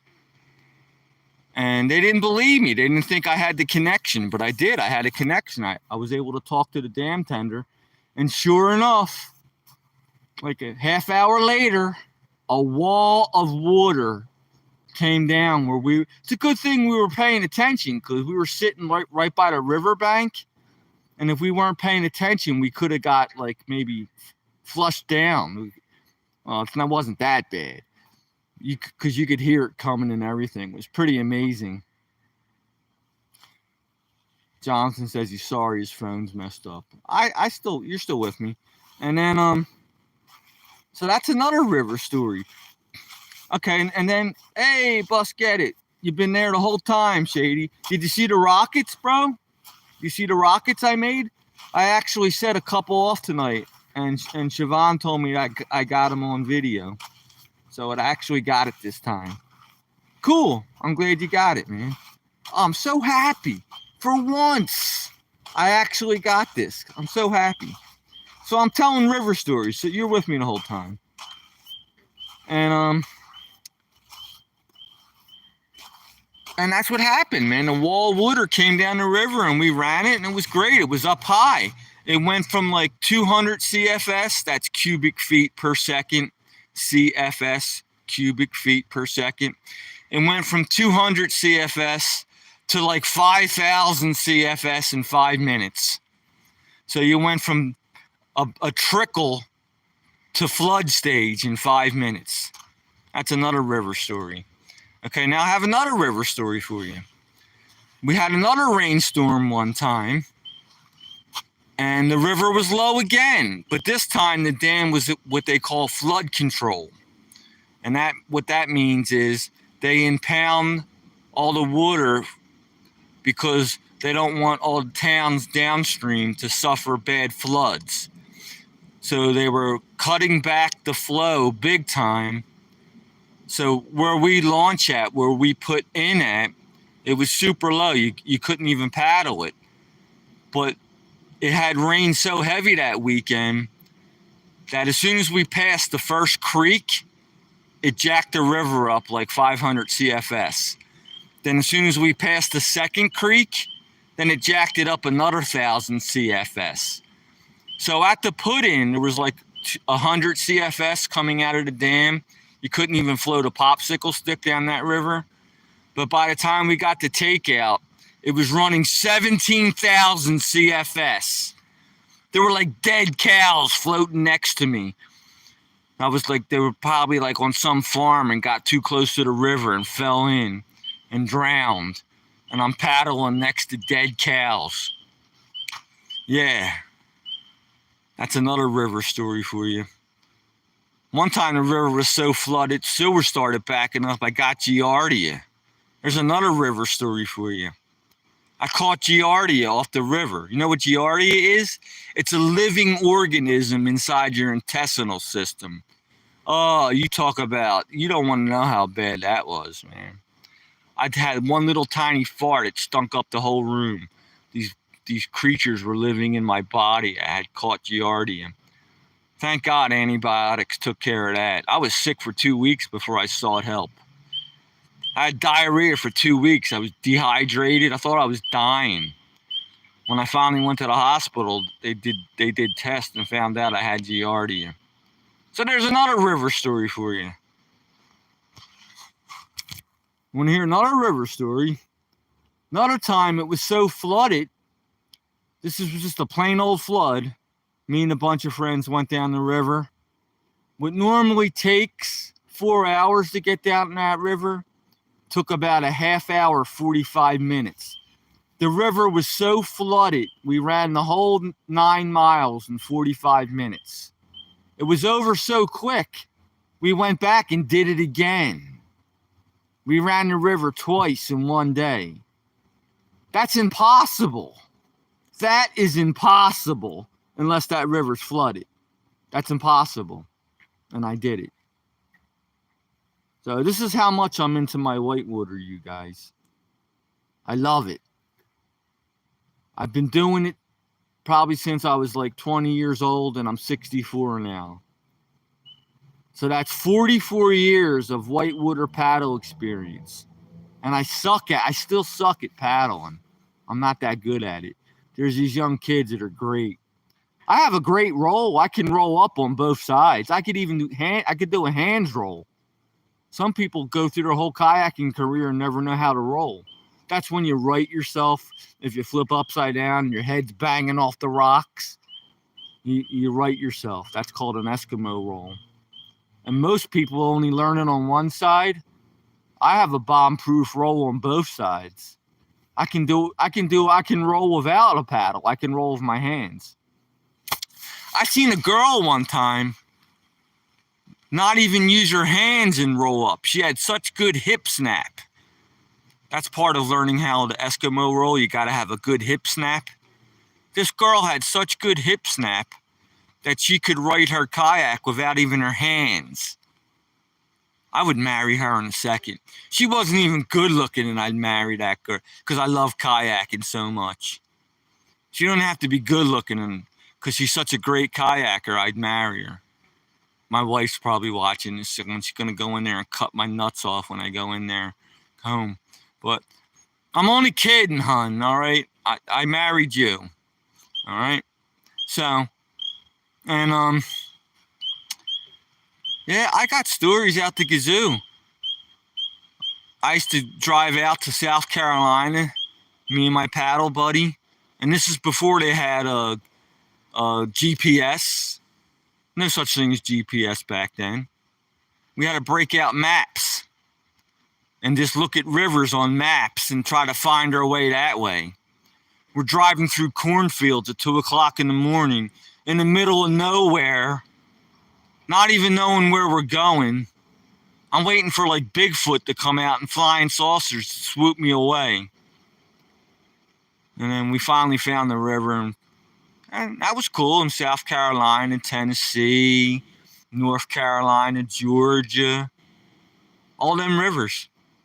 I went down this river called the Ocoee, and then that river was so scary it wasn't fun. I'm out there to have fun kayaking, but that wasn't fun.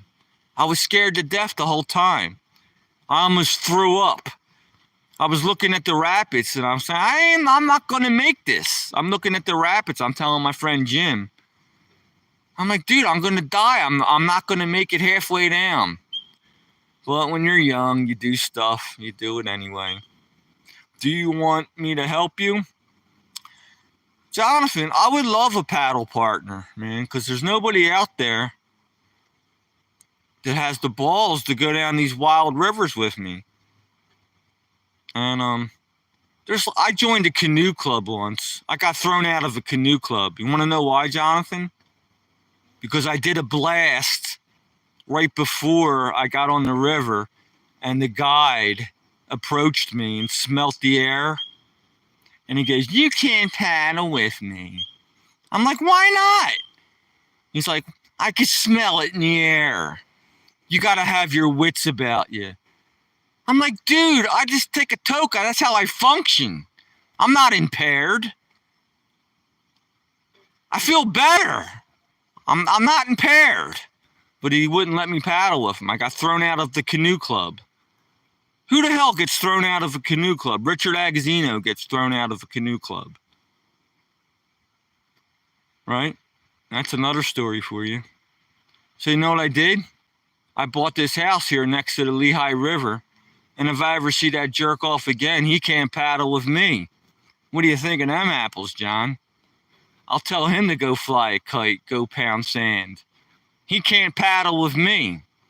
I won't let him stay at my house that's right next to the Lehigh River, and he can go F himself. Right? I got kicked out of the canoe club. People. Them canoe clubs, they're sort of stuck up. They think they're better than everybody else. I'm just a regular person, man. That's all I am. Somebody wants to learn how to paddle, I'll teach them. They can smoke all the pot they want. They can drink beer. I don't care.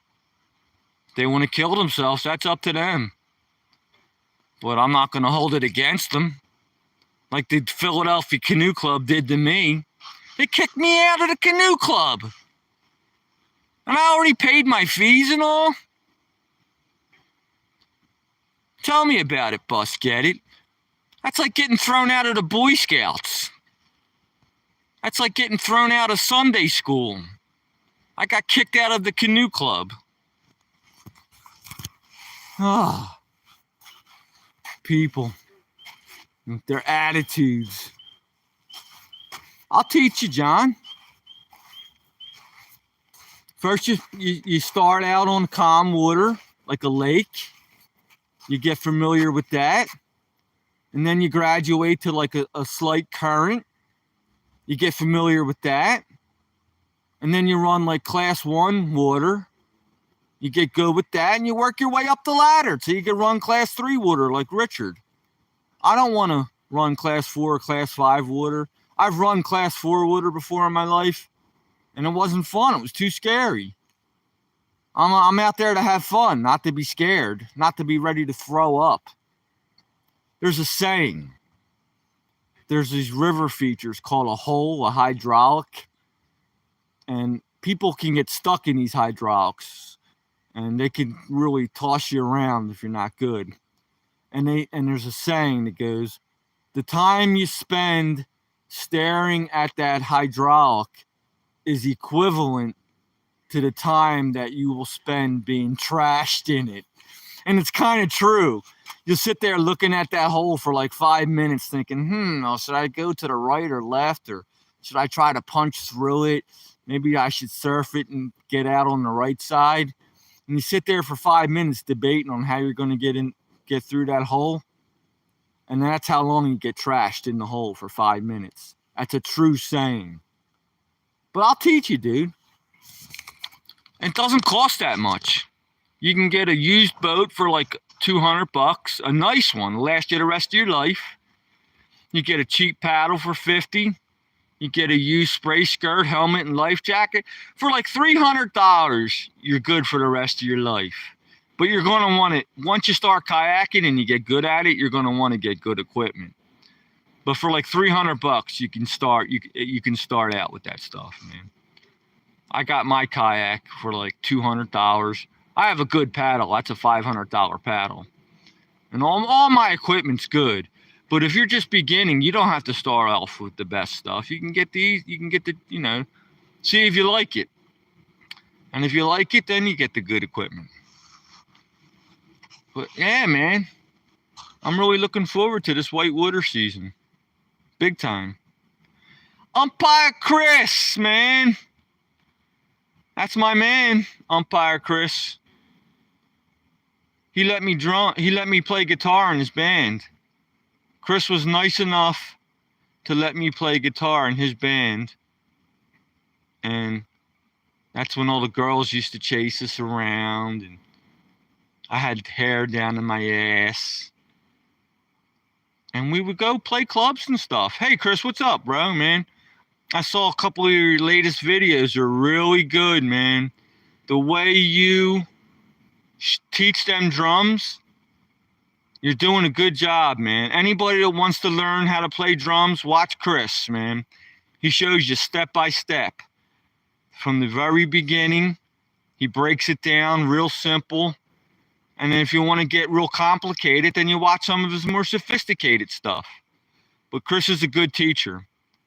And Chris let me be in his band. He let me play in his band, and I used to go around, and we played different places. We did have fun, Chris. Remember the Doral? We played the Doral. And Richie Fine, God rest his soul. And all them girls were holding up the lighters, and they were cheering for us. Only problem was I was dating the singer, so I couldn't take advantage of all the females. When I went home after the gigs, I got yelled at. Everybody else got laid. Richard got yelled at for looking at pretty girls. They were throwing their bodies at me like frisbees. I was catching frisbees, but I couldn't do anything with them because the lead singer was my old lady. We're still friends. She got married and has a kid. She had a kid at 40. That's pretty old to have a kid. And her little girl used to call me daddy, even though I wasn't her biological father. She might even be watching me right now. Angel, that was her name, Angel. Chris remembers. I still talk to Angel, Chris. We're still friends. She's probably catching a load right now. You know, Angel drinks. She's probably drunk as a skunk right now. Her old man's probably pissed at her because she gets sloshed. But John Murphy. Boy, them Irish love to drink, man. They love it. My wife's Irish. She celebrates St. Patrick's Day a week before, the day of, and a week after. Yeah, Angel. Her real name was Angela, but everybody called her Angel. She was pretty, man. Very pretty. She had big boobs, nice body, blonde hair. I can't tell you anything else, though. We used to fight the whole time. We got along great for the first couple years, but then like the last 10 years, we just... But now we're best friends. We had to part separate ways. When I went to summer camp, I had to go to summer camp for a whole year. She couldn't wait. My roommate, tried to warn me that she was going to leave, but I wasn't listening. And they were right. Girls can't wait for you, dude. You go away for a year, they can't wait. Especially when they're young. Man, they got to get to sow their wild oats, man. She was a good-looking girl, man. She had to go out and see what kind of guy she can get while I was at summer camp for that year. Umpire Chris, separate ways like Journey. Yes, it's sad. Very sad. But I'm happily married now. I met the lady of my dreams. Even though she drinks, celebrates St. Patrick's Day for a month straight. Every night's Friday night for her. Like tonight's Friday night, every night's Friday night for her. But, that's what Irish people do. I didn't believe it. I used to think that was a myth, but it's true. Yeah, Chris Roney. I had to put him in, Chris. I had to put the dog in. He's sick and tired of me. I drag him all over the place. He gets exhausted. My Roney. I love that dog. Boy, do I love that dog. He's really the star of the show, Chris. I'm nobody. Oh, you know what I was doing tonight, Chris? I was teaching some of my regulars over here how to make fireworks. I don't know if you saw some of my earlier videos, but I still am a great pyrotechnician. And I decided to take the hobby back up. And I'm teaching all my regulars how to build rockets. And I showed them a couple of my mortar shells tonight. I showed them my whole shop. And it was fun, dude. Busget It saw me light the rockets off. And Siobhan saw it too, but Siobhan's a young man. He probably has to go to bed. But Busget It saw it. He saw me make the rocket and light it off. And I'm such a space cadet that I made another rocket and I misplaced it. I wanted to light another rocket off and I couldn't find it. I probably got to wait till the sunlight comes out tomorrow and I'll find it tomorrow. But I'm telling all these guys that I'm going to make like 10 rockets. And I'm not even going to dedicate the live stream to manufacturing. I'm going to dedicate the whole live stream to actually lighting the fireworks off, my homemade fireworks. So I'll probably need one day. I'll make like 10 rockets. And then tomorrow's Saturday. So maybe Sunday, if the weather cooperates, I'll have several fireworks. I'll show you guys. Roni Pepperoni. No, Busget It. It's Rice-A-Roni, the San Francisco treat. Yeah, Chris. I actually made a couple short videos of my rockets, and they turned out nice. They got a lot of views. I was in City Hall today, Chris, in Hazleton. It's not like Philadelphia.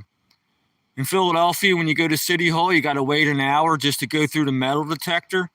There wasn't even a person at the metal detector. I walked right through it. I went right to the office, did what I had to do. I was out of there in 5 minutes. Try doing that in Philly, dude. It take you an hour to drive down to City Hall because of the traffic. It take you an hour to get through the metal detector. And it take you an hour standing in line to do what you got to do for your permit or whatever you got to do. It take you all day. I got down there, went through the metal detector, paid my bill, and was home in a half hour. I even uploaded a couple videos in between. So that's the advantage of living in these one-horse towns. Everybody knows you, though. They know what you drive, when you're home, when you shave, when you get a haircut, what your dog's name is. They know everything. They know, if you're married or not. They know if you drink. They know everything. So that's the disadvantage about living in a small town.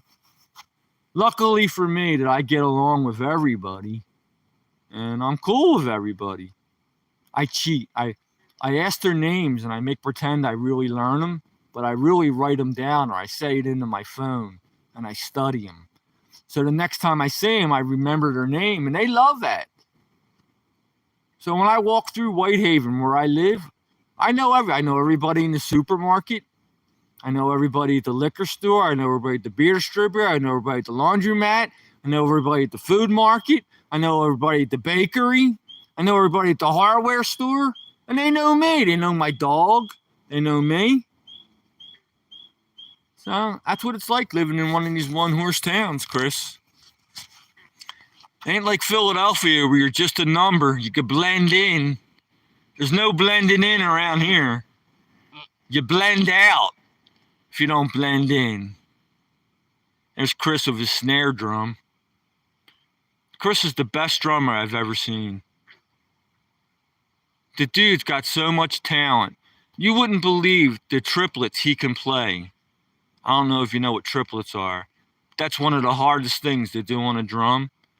Chris, he could probably do it in his sleep. It would take us like a week to learn one song. Chris would learn it in 5 minutes. We played a record once, and he'd be like, okay, I'm ready to go. And I'd be like, what? I need a week to learn this. That's how good Chris was at drums, man. Listen to the song once, and he's ready. He knew it. Chris could listen to the song in a car and get to his house where the drums are at and know how to play the song without even practicing it. He learned it in the car. That's how good he was. Johnny Cougar Mellencamp, Three Babies. We played a couple John Mellencamp songs. We played Hurt So Good, didn't we? We played Hurt So Good. No, a song I used to really like, Chris, what we did, Burning For You by Blue Oyster Cult. You did that so good, man, that introduction. You were so good at your drums. And when we did Rush, Chris could play Neil Peart, you guys. Yeah, he's saying it right there. Neil Peart is the drummer hitting. Chris could play Rush, like Tom Sawyer and La Villa Stranziano and Free Will. And all of them songs. Chris could play all of them. Now, if you're a drummer and you could play Rush, you're good. That's your resume. Somebody says, well, what do you know how to play? You say, I know how to play Neil Peart. You're hired. And that's how good Chris was. Probably go anywhere, so they'll hire him. But, we got old. We had to get real jobs. I wasn't good at writing songs. That's the only way you're going to make it in this business. You got to write songs. You can't go around playing other people's music.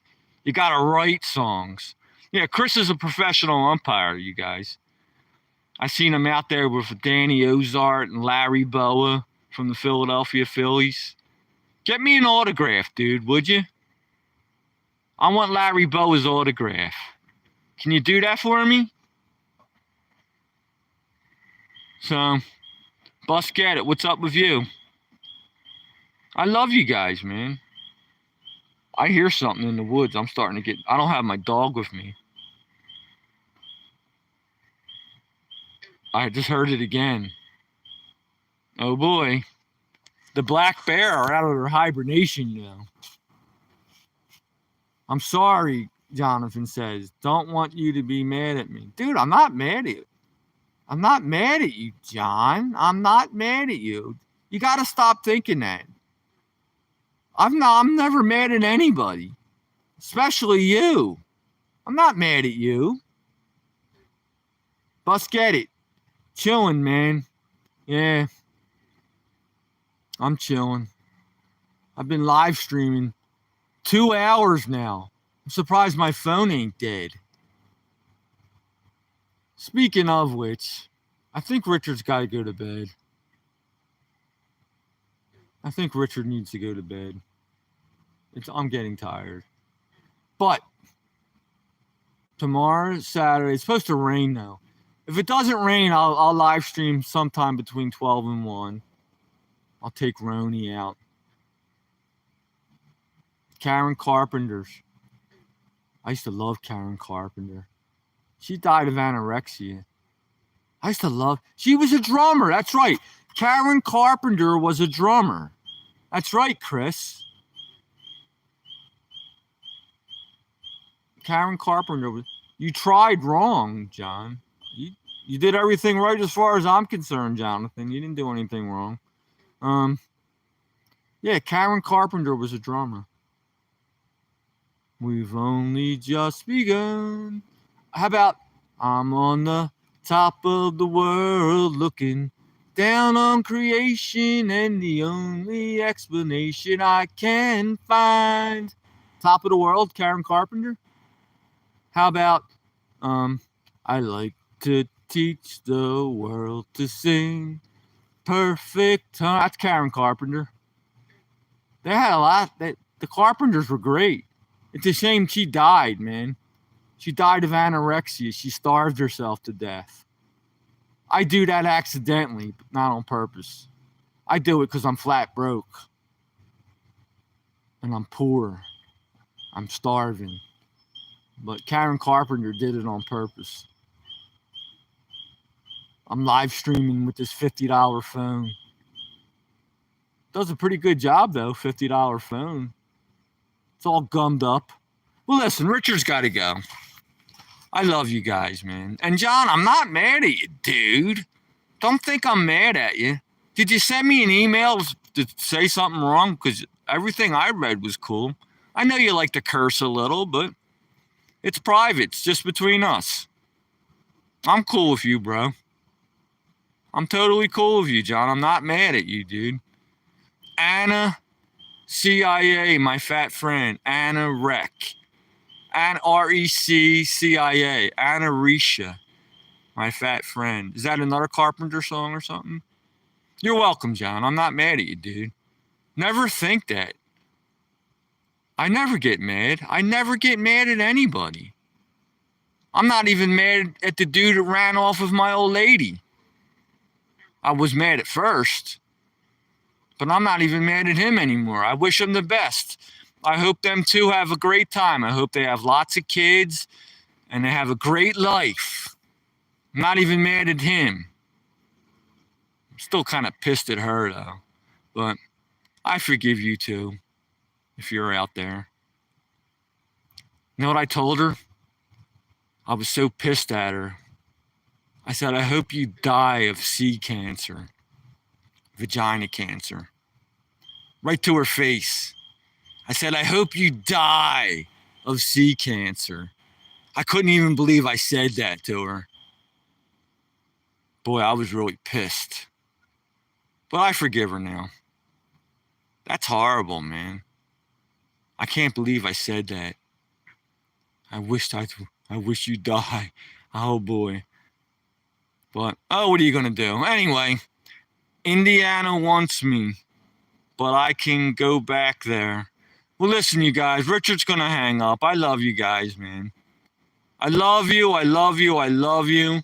And I'm hanging up, and I'll live stream tomorrow. Thank